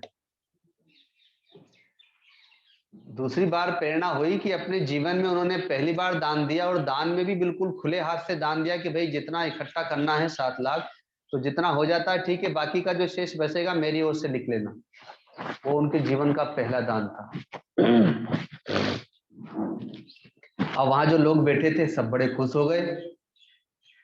तो चलिए, वहां पर जो भी 6-7 लाख का फंड इकट्ठा हुआ, तो लोगों ने क्या किया कि देखा कि ये धनवान व्यक्ति भी हैं और सबसे ज्यादा फंड भी इनका आया है, तो वो 7 लाख का फंड उनके पास दे दिया कि भाई आप ही को देखना है और ये काम भी आप ही करा दो। तो वो बोले कि अरे मेरे ही माथे से आप लोगों ने डाल दिया सब, मैं तो कभी अपना घर नहीं देखता हूँ, अपने बच्चों को नहीं देखता हूँ, तो ये गौशाला कहाँ से देखूंगा। लेकिन सब पीछे पड़ गए। और मान ऐसी चीज है, मान सम्मान भरी सभा में जब मान सम्मान मिल जाए कि अब तो आपने इतना दे दिया, सबसे ज्यादा आपका ही है या आपको देखना है, तो अब वो मना भी कैसे करे फिर। तो उन्होंने स्वीकार कर लिया कि ठीक है। अब कुछ दिनों के उपरांत वो वहां पर जो कंस्ट्रक्शन का काम था वो काम उन्होंने प्रारंभ किया। तो व्यक्ति जब काम करना प्रारंभ करता है तो सोचता है कि थोड़ा इसको भी ठीक करा दूं, थोड़ा इसको भी ठीक कर लूं, ये भी ऐसा होना चाहिए, वो भी ऐसा होना चाहिए। तो काम तो था 7 लाख का, लेकिन उसमें लग गया 9 लाख रुपए। और अब वो उनका मांगने का किसी से स्वभाव तो था नहीं, इसलिए वो उन्होंने अपना ही 2 लाख रुपए उसमें और लगा दिया। तो वो जो गायों की उन्होंने सेवा की, अब सेवा का फल उनको ऐसा मिला, ऐसा मिला कि जो 24 घंटे जुए में लगे रहते थे, अब गाय की सेवा में ऐसा मन लग गया कि वो गाय की सेवा में ही फिर लग गए। सुबह से शाम तक वो गाय की सेवा में रहते हैं, रात को केवल सोने के लिए घर जाते हैं। जीवन में परिवर्तित हो गया। गाय, गौ माता सनातन धर्म की आत्मा है। उस आत्मा को उन्होंने स्वीकार किया, उस आत्मा ने उनको स्वीकार किया, और ऐसा स्वीकार किया कि अब जीवन ही परिवर्तित हो गया। उनकी गाड़ी में वो पीछे लिखते हैं गो भक्त, नहीं तो लोग उनको पहले जुआरी कह करके पुकारते थे, लेकिन अब वो गो भक्त के नाम से जाने जाते हैं, गो भक्त चंदू भाई। फिर अब देखिए उनके भीतर क्या प्रेरणा होती है। गायों की सेवा करते करते उस समय वहां पर 60 गायें थी, आज लगभग वहां पर 200 गायें हो गई। गिर नस्ल की भी गायें हैं और अन्य गायें भी हैं। और अब उनकी गौशाला में कोई फंड की आवश्यकता नहीं पड़ती, क्योंकि वो जुड़ गए तो उन्होंने साथियों को भी जोड़ दिया। तो इसलिए अब उनको किसी प्रकार की कोई आयोजन की भी आवश्यकता नहीं, किसी प्रकार की कोई दिक्कतें भी नहीं होती हैं, और वो बढ़िया से सब गौशाला चलती है, 200 गायें जो है। अब उनके भीतर में एक प्रेरणा होती है कि गांव देहात के लोग जो कभी तीर्थ नहीं जा पाते हैं, तो चलो इनको लेकर के हरिद्वार ऋषिकेश चलते हैं, भागवत कथा का आयोजन करेंगे, वहीं सबको गंगा स्नान कराएंगे, तीर्थ में घुमाएंगे। और वो प्रति साल 150, 200, 250, 300 लोगों को ले जाने लगे भागवत कथा में, और हरिद्वार में कभी ऋषिकेश में कथा का आयोजन करने लगे, सबको एक टाइम कथा सुनवाना और बाकी के समय में दर्शन कराना, तीर्थों में भ्रमण कराना। तो गाय ने कहा भेज दिया? गंगा जी के पास, दूसरी आत्मा मिल गई। अब जब वो गंगा जी के पास में आए तो कच्छी आश्रम में कथा चल रही थी। तो कच्छी आश्रम में मैंने कल बताया था ना, अमृतानंद जी सबसे पहले कच्छी आश्रम में आए थे। तो वहां उनको पता चला भाई कोई गुजरात का बालक आया था, महात्मा हो गया है। तो उनके मन में आया कि कौन है, कहाँ रहता है, देख के आए। तो खोज करते करते वो भागीरथी धाम में आए, कुटिया में आए। तो देखा उन्होंने, गुरुदेव का दर्शन किया, और हरिद्वार में कुटियाओं में सब महात्माओं की साधना देखी। तो जैसे मैंने कहा ना कि पहले परखते हैं, तो उन्होंने कहा कि पहले परखा जाए इन लोगों को। तो वो संध्या के समय में आए चुपके से, कि देखता हूँ ये सुबह शाम साधना भजन क्या करते हैं।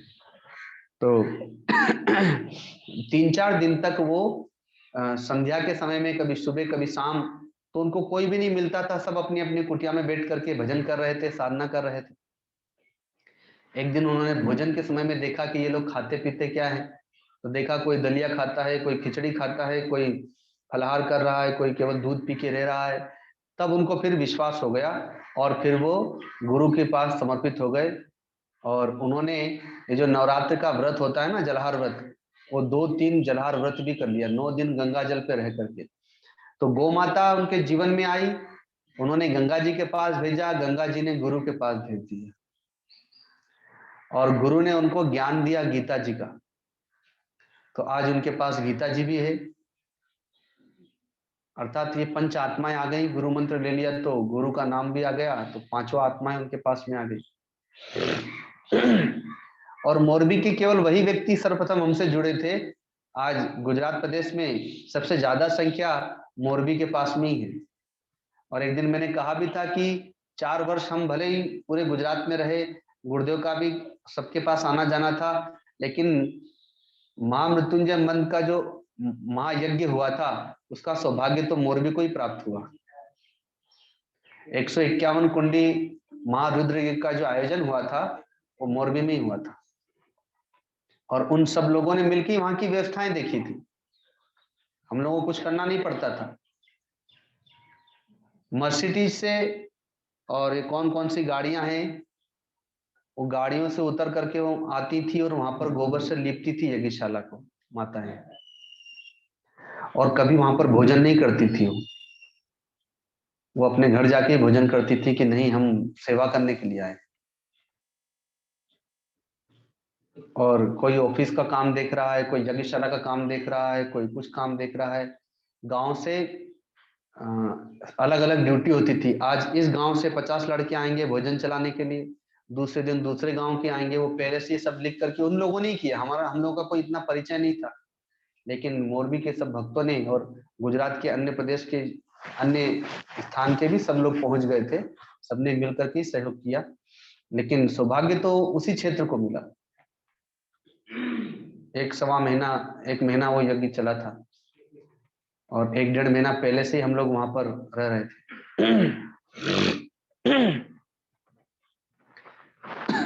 तो ये गौ माता की महिमा है। ये गौ माता ने आज उन लोगों को इस स्थान पर पहुंचाया, व्रत भी किया उन लोगों ने, और अन्य साधनाएं भी की, सेवाएं भी की, यज्ञ भी किया, हर प्रकार से। तो पंच आत्माओं में कोई भी एक आत्मा जब अपने जीवन में आ जाती है, तो फिर अन्य आत्माओं का समावेश अपने आप होने लगता है। भगवान श्री कृष्ण, आप लोगों ने सुना होगा, रामचरितमानस पढ़ा हो, चाहे भागवत आपने अध्ययन किया हो, जब जब धरती पर पाप बढ़ता है तो पृथ्वी व्याकुल हो जाती है और प्रार्थना करने जाती है देवताओं के पास में, भगवान के पास में, ब्रह्मा जी के पास में। पढ़ा होगा ना आप लोगों ने कि पृथ्वी माता व्याकुल हो जाती, पाप से भयभीत हो जाती है, भार नहीं सहन कर पाती तो देवताओं के पास जाती। लेकिन वो देवी का रूप धारण करके नहीं जाती है, वो गाय का रूप धारण करके जाती है। सीता जी के पास में गाय के रूप में नहीं आई थी, देवी के रूप में आई थी। और कहीं भी प्रकट हुई है तो देवी के रूप में प्रकट हुई है। लेकिन जब भी वो पाप से पीड़ित होती हैं, भगवान के पास प्रार्थना करने जाती हैं तो गाय बन करके जाती है, गौ के रूप में जाती है। देवताओं को साथ में लेके, ऋषि महर्षियों को साथ में लेके, ब्रह्मा जी के साथ में फिर भगवान नारायण के लिए पुकारती हैं। भगवान आश्वासन देते हैं कि अब धरती पे हमारे अवतार लेने का समय आ गया। आप चाहे भगवान श्री राम के अवतरण के विषय में भी देखें तो वहां भी यही प्रसंग आएगा, भगवान श्री कृष्ण के अवतरण के विषय में देखेंगे तो वहां भी यही प्रसंग आएगा। वहां पर तो भगवान ने कह दिया कि सारे देवी देवताओं को कि वानर भालुओं के रूप में प्रकट हो जाओ, अब मैं धरती पे अवतार लेने वाला हूँ, अयोध्या नरेश महाराज दशरथ के यहाँ पर प्रकट होऊंगा अपनी शक्तियों के साथ में। और यहाँ पर कहते हैं कृष्ण अवतार में कि सब वृंदावन में, ब्रजमंडल में गोप गोपियों के रूप में प्रकट हो जाओ, अब मैं विशेष लीला करने के लिए अपनी शक्तियों को साथ में लेकर प्रकट होने वाला हूँ। तो दोनों ही स्थानों पर पृथ्वी माता गौ का रूप धारण करके जाती है, क्योंकि भगवान को संसार में सबसे प्रिय गौ माता है। इसलिए गौ की पुकार भगवान जल्दी सुनते हैं। और कहा भी जाता है ना कि ये व्यक्ति बहुत सीधा है, बिल्कुल गाय है ना। तो भगवान को तो मोहि दीन प्यारे वेद सुखारे ऐसे करके आया है ना। तो भगवान को तो गौ के समान व्यक्ति बड़ा प्रिय है कि मोहि कपट छल छिद्र न भावा, निर्मल मन जन सो मोहि पावा। और भगवान श्री कृष्ण अवतार लेते हैं मथुरा में,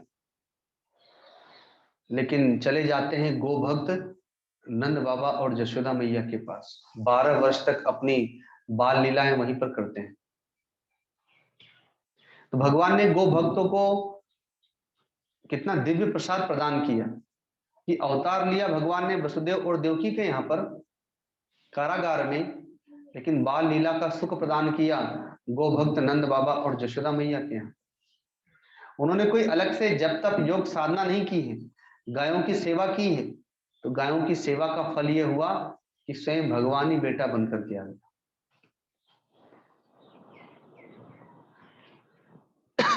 ग्वाल बालों को सुख प्रदान करना, गोपियों को सुख प्रदान करना भगवान ने वहीं पर किया।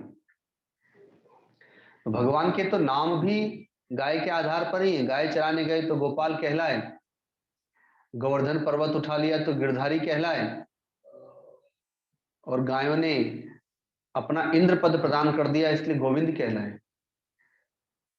भगवान के तो नाम भी गायों से ही संबंध रखते हैं। और भगवान का गो प्रेम ऐसा है कि भगवान 12 वर्षों तक, जब तक ब्रजमंडल में रहते हैं, भगवान ने जूते चप्पल नहीं पहने। बिना जूते चप्पल पहने ही भगवान विचरण करते हैं।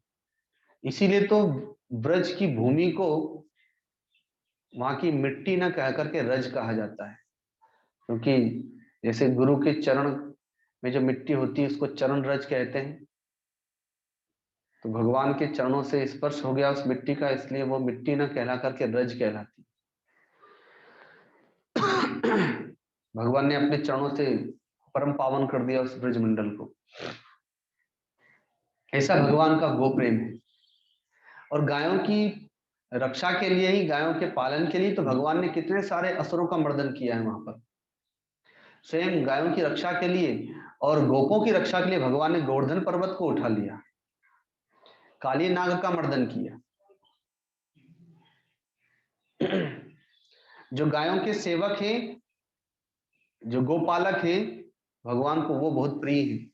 गाय प्रिय है और गाय के सेवक बहुत प्रिय है, इसलिए भगवान उनकी रक्षा के लिए क्या क्या नहीं करते।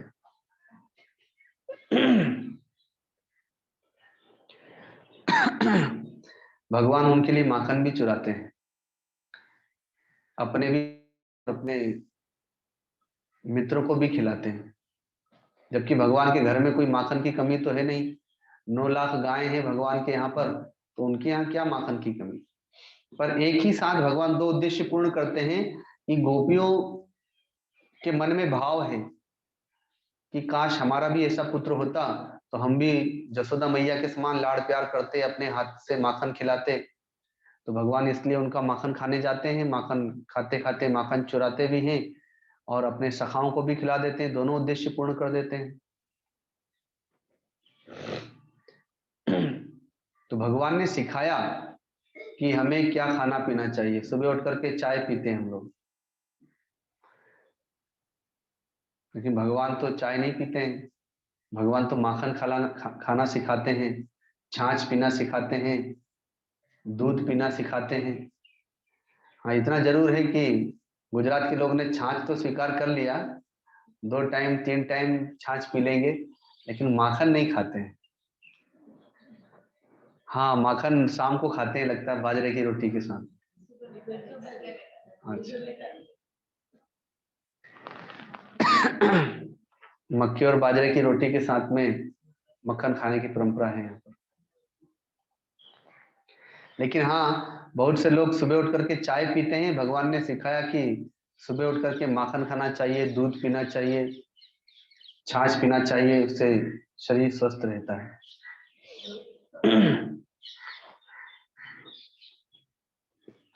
तो ये पंच आत्माएं हैं, लेकिन आज वर्तमान में गाय बड़ी पीड़ित है। अभी कुछ दिन पूर्व मैं राजस्थान गया था, तो उस समय लंपी रोग चल रहा था। ये जितने दिनों तक भारतवर्ष में लंपी रोग रहा, यद्यपि उस समय ऋषिकेश हरिद्वार में ये रोग नहीं आया था, लेकिन जैसे ही सुना गुरुदेव ने, वैसे ही अपने ब्रह्मचारियों में घोषणा कर दी कि ये रोग जब तक है तब तक कोई भी गाय का दूध नहीं पिएगा। गाय पीड़ित है तो हम दूध दही घी कैसे खाएं पिए।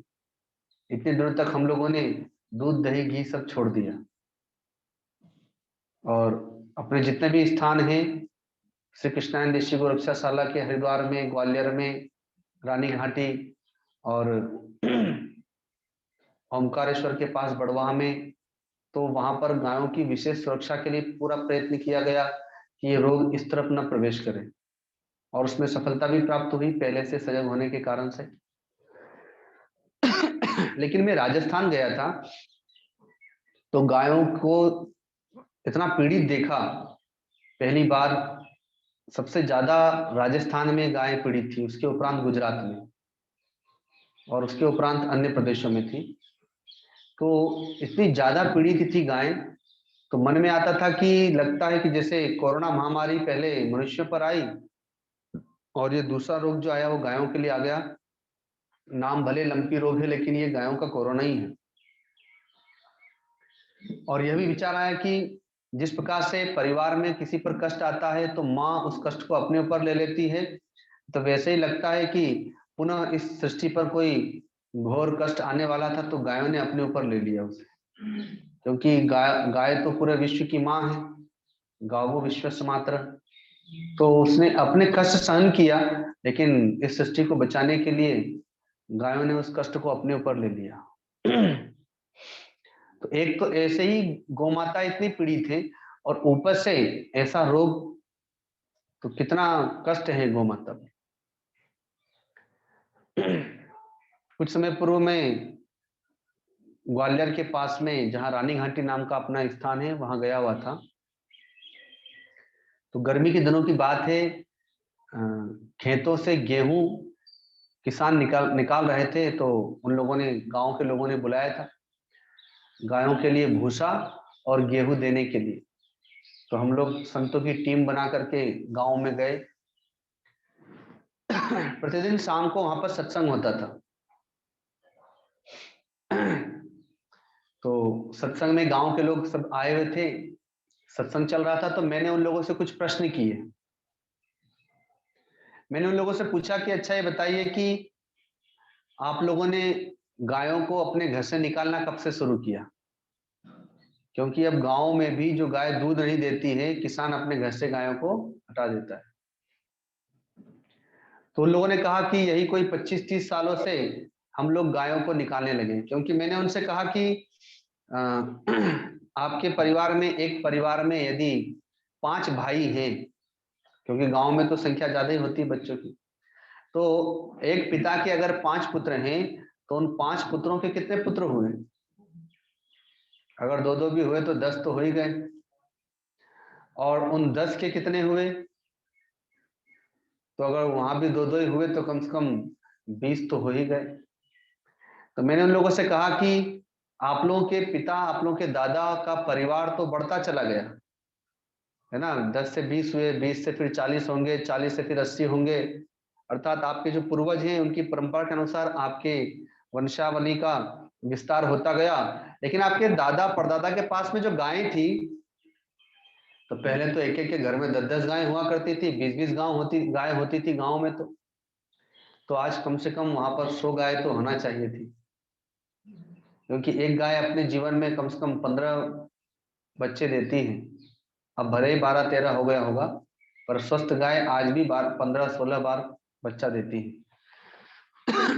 तो एक गाय इतना देती है, और अगर 10 गाय भी हो तो कम से कम 100 गायें तो होना चाहिए थी। तो ये गायों की संख्या इतनी कम कैसे हो गई? तो कहा कि हम लोग जब गाय दूध देना बंद कर देती है तो घर से निकालने लगे, अर्थात छोड़ देते हैं उसको। तो मैंने कहा कि कितने साल से आप लोग ये गायों को निकालने लगे? तो कहा कि कम से कम 25-30 साल हो गए जब से हम लोगों ने निकालना शुरू किया, उसके पहले नहीं निकालते थे। फिर दूसरा प्रश्न किया कि संयुक्त परिवार की परंपराएं थी भारत में, कम से कम गांव तो बचा था। क्योंकि भारत को जानना है तो गांव को जान लिया तो भारत को जान जाएंगे, ऐसा लोग कहते थे। तो गांव में तो कम से कम संयुक्त परिवार की परंपराएं होना चाहिए। तो मैंने उन लोगों से पूछा कि आप लोगों के ये संयुक्त परिवार की परंपराएं कब से खत्म हुई हैं, कब से परिवार में विच्छेद हुआ?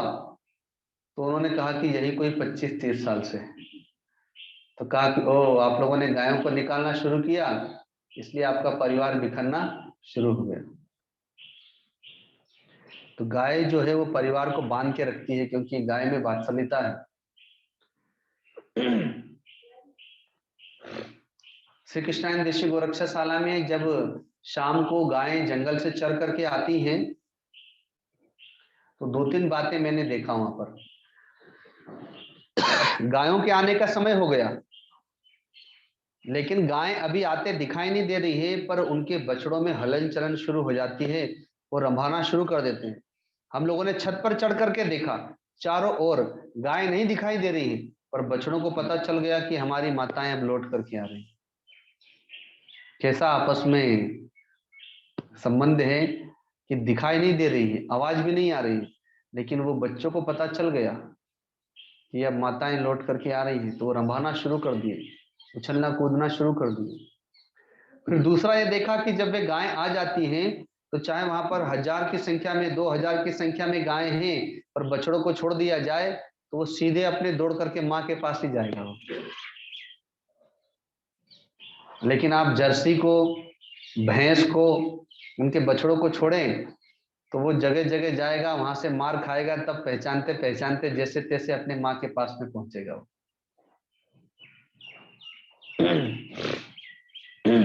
हम लोग गाड़ी से कहीं जाते हैं, हॉर्न बजाइए, आपका भैंस कभी रास्ता नहीं देगी आपको।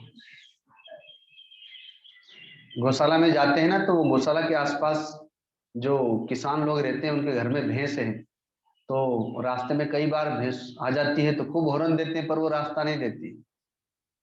लेकिन गायों को हॉर्न दीजिए, बेचारी अपने आप किनारे हो जाएगी, रास्ता दे देगी आपको। कई बार हम लोगों ने प्रयोग करके देखा। तो गायों में कितनी सात्विकता है, कितनी समझ है। अरे संसार में जो हमें जन्म देती है माँ, पाल पोस करके बड़ा करती है, हम केवल उसी को माँ कहते हैं और किसी को माँ नहीं कहते। लेकिन गाय को अपनी माँ कहते हैं।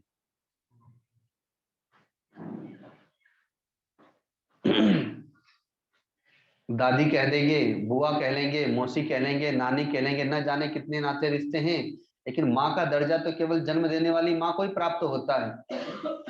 लेकिन उसके उपरांत अगर प्राप्त होता है तो गाय को प्राप्त होता है। वो इसलिए कि हमें जन्म दे करके पाल पोस के बड़ा तो करती है माँ, 6 महीना 7 महीना 8 महीना हमें दूध पिलाती है, लेकिन गाय हमें जीवन भर दूध देती है। और उसका दूध केवल अपने बछड़े के लिए नहीं होता, उसका दूध उस सेवक के लिए भी होता है जो गाय की सेवा करता है। अब वो भले उस दूध को स्वयं पिए या उस दूध को औरों को दे दे। और वहां पर वेद में मंत्र है, गावो विश्वस्य मातरः, गाय संपूर्ण विश्व की माँ है। तो विश्व में तो देवी देवता भी आते हैं, अर्थात देवी देवताओं को भी की भी माँ है, क्योंकि जो देवताओं का भोजन है ना वो हविष्य है। देशी गाय के दूध से बने हुए घी की आहुतियां दी जाती है देवताओं को। तो देवताओं का भोजन भी घी है, तो देवताओं की भी माँ है। वो पितरों की भी माँ है, क्योंकि पितर पक्ष में आपने देखा होगा पितरों के निमित्त आप लोग खीर बना करके देते हैं। तो देवी देवता गंधर्व यक्ष किन्नर आदि सबका भोजन है। गुजरात में नाग देवता के मंदिर बहुत देखने को मिलते हैं, अपने यहाँ पर भी है, मेन गेट के पास में। अभी मैं रामेश्वरम की यात्रा पर गया था, वहीं से लौट करके आया। वहां पर समुद्र का तट है ना, इसलिए वहां पर नाग बहुत निकलते हैं। और लक्ष्मण जी शेषनाग के अवतार थे, तो ऐसा वहां माना जाता है। वहां पर जहां हमने स्थान लिया था उसके पास में लक्ष्मण कुंड था। तो वहां ऐसी मान्यता है कि लक्ष्मण जी ने जब मेघनाद का वध किया, तो चूंकि रावण ऋषि कुल का भी है, भले राक्षस भी है, पर उसका जो पैतृक पक्ष है वो तो ऋषि है, ब्राह्मण भी है। तो मेघनाद भी ब्राह्मण हुआ। तो लक्ष्मण जी ने वहां पर आकर के तपस्या की और एक शिवलिंग की स्थापना की है। जैसे प्रभु श्री राम ने रामेश्वरम की स्थापना की, वैसे ही लक्ष्मण जी ने भी एक शिवलिंग बनाया और उसकी स्थापना करके वहां पूजा की थी। और वहां पर एक कुंड का भी निर्माण हुआ था जिसे लक्ष्मण कुंड कहते हैं। और ठीक उसके पास में ही नाग मंदिर बना हुआ है, जिसमें कई प्रकार के नागों की मूर्तियां वहां पर लगी हुई है। क्योंकि लक्ष्मण जी शेषनाग के अवतार हैं, तो इसलिए उनके साथ में और भी अन्य नागों ने आकर के तप किया। तो फिर मैं कई जगह पर बड़े बड़े मंदिरों में दर्शन करने गया। हर मंदिरों के पास में एक विशाल मंदिर बना होता था नागों का, और वहां पर ऐसा लगता था कि नागलोक में ही आ गए, इतनी सारी मूर्तियां नागों की। शायद वहां पर ऐसी परंपरा होगी एक मूर्ति, इतनी बड़ी नाग की मूर्ति चढ़ाने की, अनुमान हम लोगों ने लगाया, क्योंकि भाषा तो कोई समझता नहीं था, किससे पूछे कि ये सब क्या है। लेकिन प्रत्येक बड़े मंदिरों के पास में, जैसे ये हॉल है, इससे थोड़ा ही छोटा वो मंदिर होता था, और वहां पर ठीक ऐसे ही चारों ओर से खुला रहता था, ऊपर छत दे दिया और नीचे प्रांगण है, और वहां पर वो मूर्तियां रखी हुई है, पूरे नागलोक बसा दिया वहां पर। तो नागों का भोजन भी दूध ही है ना। हम लोग नाग पंचमी पर दूध चढ़ाते हैं ना, नागों को प्रसन्न करना हो तो गाय का दूध चढ़ाते हैं। तो गौ माता तो नागों की भी माँ हो गई। फिर पशु पक्षी कौन कौन गायों का दूध नहीं पीता। तो इसलिए गावो विश्व से मात्र है, गाय संपूर्ण विश्व की माँ है इसीलिए। और दूसरा एक कारण और भी है कि हमारी माँ में जो हमारे प्रति वात्सल्यता होती है, वो वात्सल्यता केवल गाय में ही देखी जाती है। गाय की जो वात्सल्यता है वो केवल अपने बछड़े के लिए नहीं है, वो सबको वात्सल्य की करुणा की दृष्टि से देखती है। जो उसे मारता है, जो उसका वध करता है, उसको भी वो वात्सल्यता की दृष्टि से ही देखती है। तो वात्सल्यता होने के कारण से गाय को हम माँ कहते हैं। और वो मातृवत वात्सल्यता है गौ माता के पास में।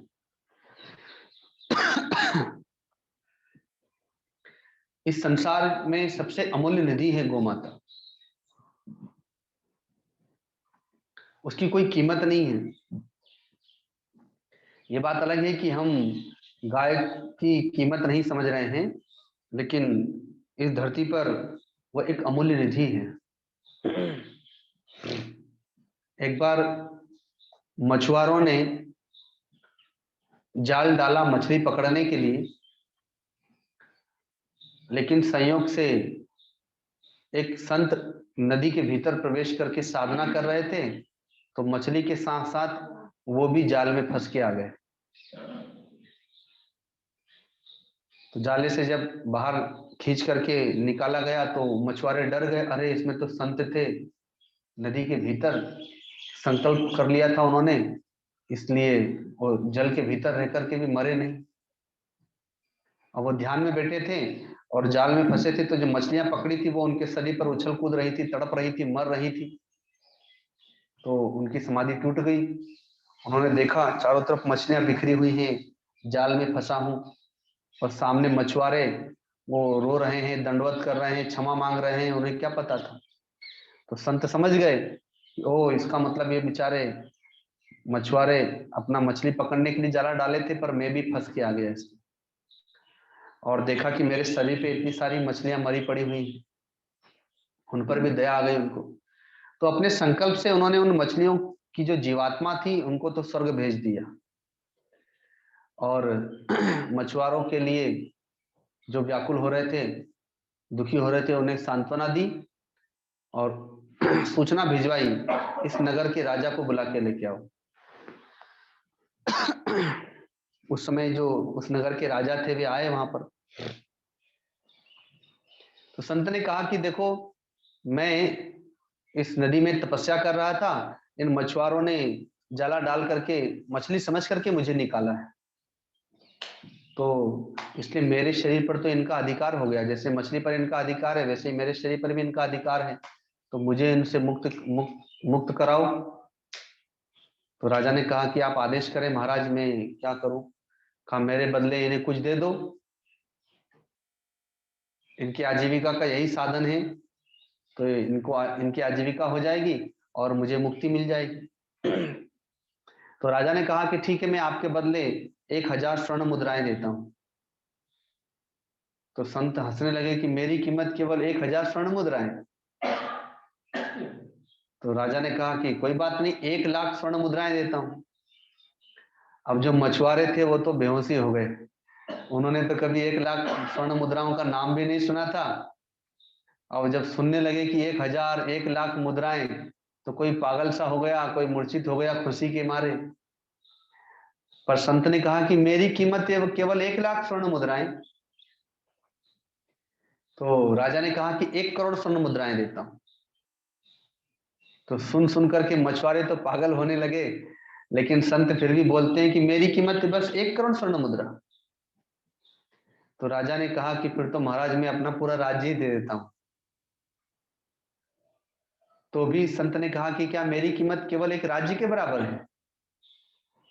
तो फिर राजा ने अपने गुरु को बुलवाया, कहा गुरुदेव अब तो आप ही समाधान बताएं कि मुझे क्या करना चाहिए।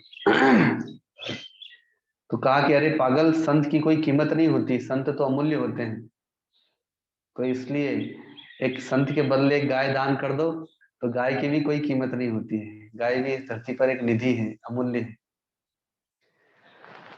तो राजा ने संकल्प लिया कि मैं आपके बदले एक गाय का दान करता हूं इन लोगों को। तो संत बड़े प्रसन्न हो गए, कहा कि अब आपने मेरी कीमत लगाई, क्योंकि गाय के बराबर कोई कीमत नहीं है। जैसे संत की कोई कीमत नहीं, वैसे गाय की भी कोई कीमत नहीं। तो राजा ने एक गाय के साथ साथ उन्हें इतना धन दे दिया कि जीवन में फिर उनको कभी मछुआरे का काम न करना पड़े, उनकी 7 पीढ़ी तक, ऐसा दान दे दिया। तो गाय तो इतनी अमूल्य निधि है, लेकिन हम उसे नहीं समझ पा रहे हैं। इसीलिए मैंने कल कहा भी था ना कि ऐसा समय आ रहा है कि यदि हम आज नहीं जागे तो फिर अपने घरों में या तो प्लास्टिक की गाय रख के पूजा करेंगे, और नहीं तो लकड़ी की गाय रख करके पूजा करेंगे, और नहीं तो गाय की तस्वीर होगी हमारे यहाँ, और हम पूजा करेंगे, अपने बच्चों से कहेंगे कि देखो हमारे यहाँ पर ऐसी गाय हुआ करती थी, भगवान चराते थे और उसका हम लोग दूध पीते थे, ऐसा घी होता था, ऐसा दही, ऐसा माखन होता था। ये केवल फिर हम कल्पनाओं में ही बता पाएंगे अपने आने वाली पीढ़ियों को। क्योंकि वर्तमान बड़ा ही भयावह दिखाई दे रहा है। भविष्य, जो भविष्य है वो बड़ा भयावह दिखाई दे रहा है। आज से 50 साल का पूर्व का जीवन आप लोगों का देखिए, आज का जीवन देखिए, और आज से आगे आने वाले 50 साल के जीवन की कल्पना कीजिए, तो आप कल्पना भी नहीं कर पाएंगे कि कैसा भयावह समय वर्तमान में आने वाला है, भविष्य में आने वाला है। तो गौ माता की एक पुकार है, जिसे इस भजन के माध्यम से श्रवण करेंगे। तुम ढूंढो मुझे गोपाल में, खोई गैया तेरी। तुम ढूंढो मुझे गोपाल में, खोई गैया तेरी। सुधिलो मोरी गोपाल, सुधिलो मोरी गोपाल में, खोई गैया तेरी। तुम ढूंढो मुझे गोपाल में, खोई गैया तेरी। 5 विकार से हाँ की जाए, 5 तत्व की ये देती। बरबस भटकी दूर कहीं में, चैन न पाऊं अब कहीं ये, कैसा माया जाल में उलझी गैया तेरी। तुम ढूंढो मुझे गोपाल में, खोई गैया तेरी। जमुना तटना नंदन बटना, गोपी ग्वाल कोई दिखे। कुसुम लताना तेरी छटाना, पाख पखेरु कोई दिखे।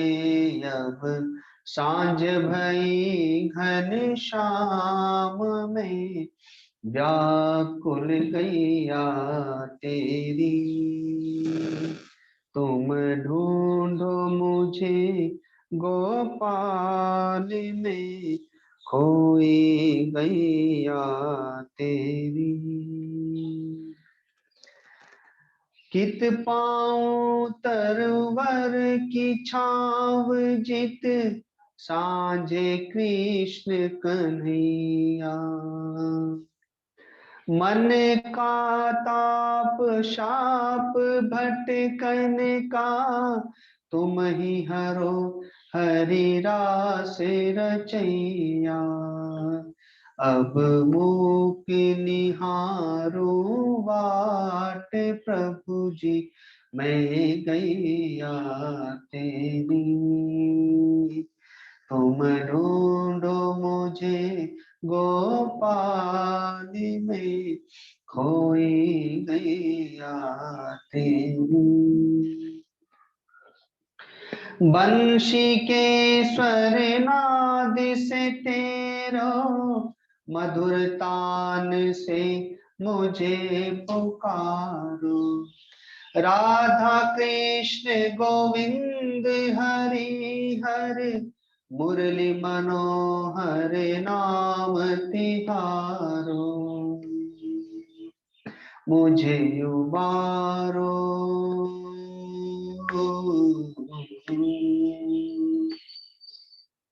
मुझे उबारो हे गोपाल में खोई गैया तेरी। सुधिलो मोरी गोपाल, सुधिलो मोरी गोपाल में खोई गैया तेरी। तुम ढूंढो मुझे गोपाल में खोई गैया तेरी, खोई गैया तेरी, व्याकुल गैया तेरी। बोलिए सदगुरुदेव भगवान की, परम गुरुदेव महाराज की, सत्य सनातन धर्म की, गौ माता की, श्री गंगा मैया की, सब संतों की, सब भक्तों की, श्री कपिल भगवान की। ओम नमः पार्वती पते हर हर महादेव। आज के चतुर्थ दिवस की इस कथा को गौ माता के चरणों में समर्पित करते हैं। कल का जो हमारा आयोजन है वह इस प्रकार है। कल सुबह योग शिविर का समय वही रहेगा 7 बजे से 8:30 बजे के लगभग, और जो दोपहर में कथा होती थी 3 से 5, तो कथा का समय कल 10 बजे से रहेगा, क्योंकि उसके उपरांत फिर हम लोग कुछ लोगों को यहाँ से प्रस्थान करना होगा। तो इसलिए कल जो कथा का समय है, आप लोग 8:30 से 10 के बीच में जलपान आदि करके तैयार रहेंगे।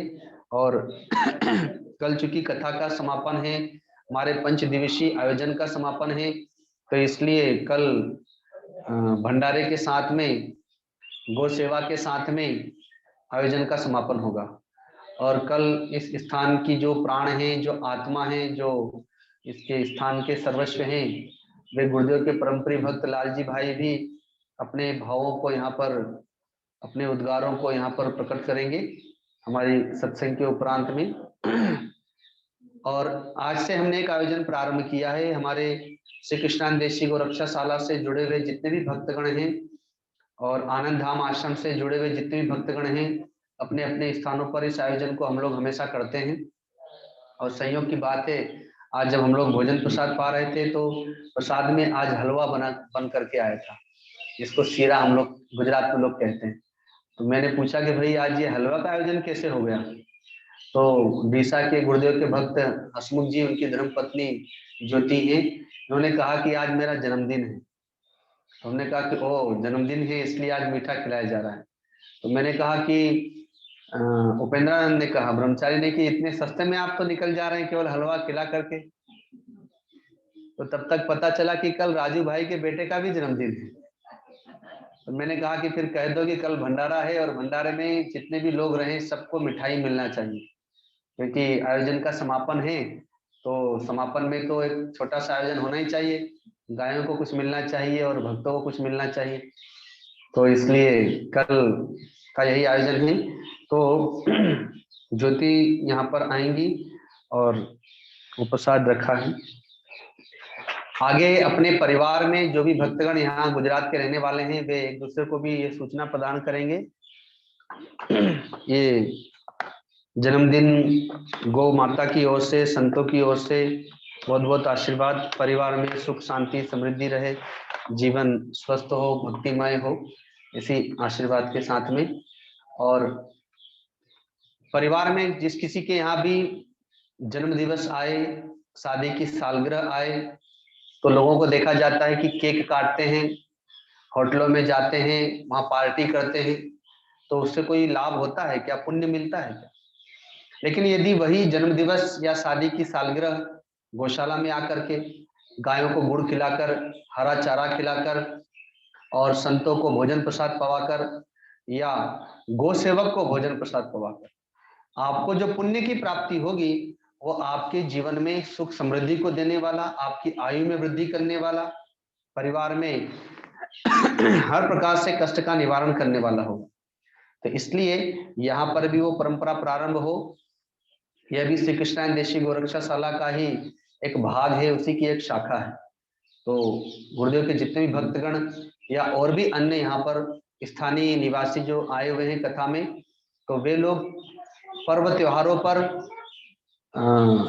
जन्म दिवस पर और सालगिरह आदि के समय पर यहाँ आकर के गौशाला में गायों की पूजन करें, और गायों के निमित्त जो भी चारा गुड़ और गौ सेवकों के निमित्त जो भी आप करें, तो उसके साथ में वैदिक परंपरा के अनुसार, सनातनी परंपरा के अनुसार अपने जन्म दिवस को मनाएं, शादी की सालगिरह को मनाएं, न कि पाश्चात्य संस्कृति के अनुसार। सनातनी बनिए, वैदिक बनिए। જે સૂચનાઓ છે આપણે બધા ધ્યાનમાં આવે એટલા માટે પહેલા કહી દઈએ, આવતીકાલે કથાની પૂર્ણાહુતિ આપણે બધા।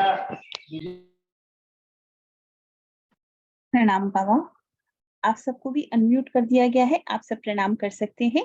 जुड़ेंगे कल सब हम 6:30 बजे हनुमान चालीसा के लिए, और उसके उपरांत 7 बजे योग शिविर के लिए। कल कथा सुबह 10 बजे होगी। आप सब कृपया अपने इष्ट मित्रों को ये संदेश दे दें कि कल सुबह की कथा। सब प्रणाम करें। प्रणाम गुरुदेव।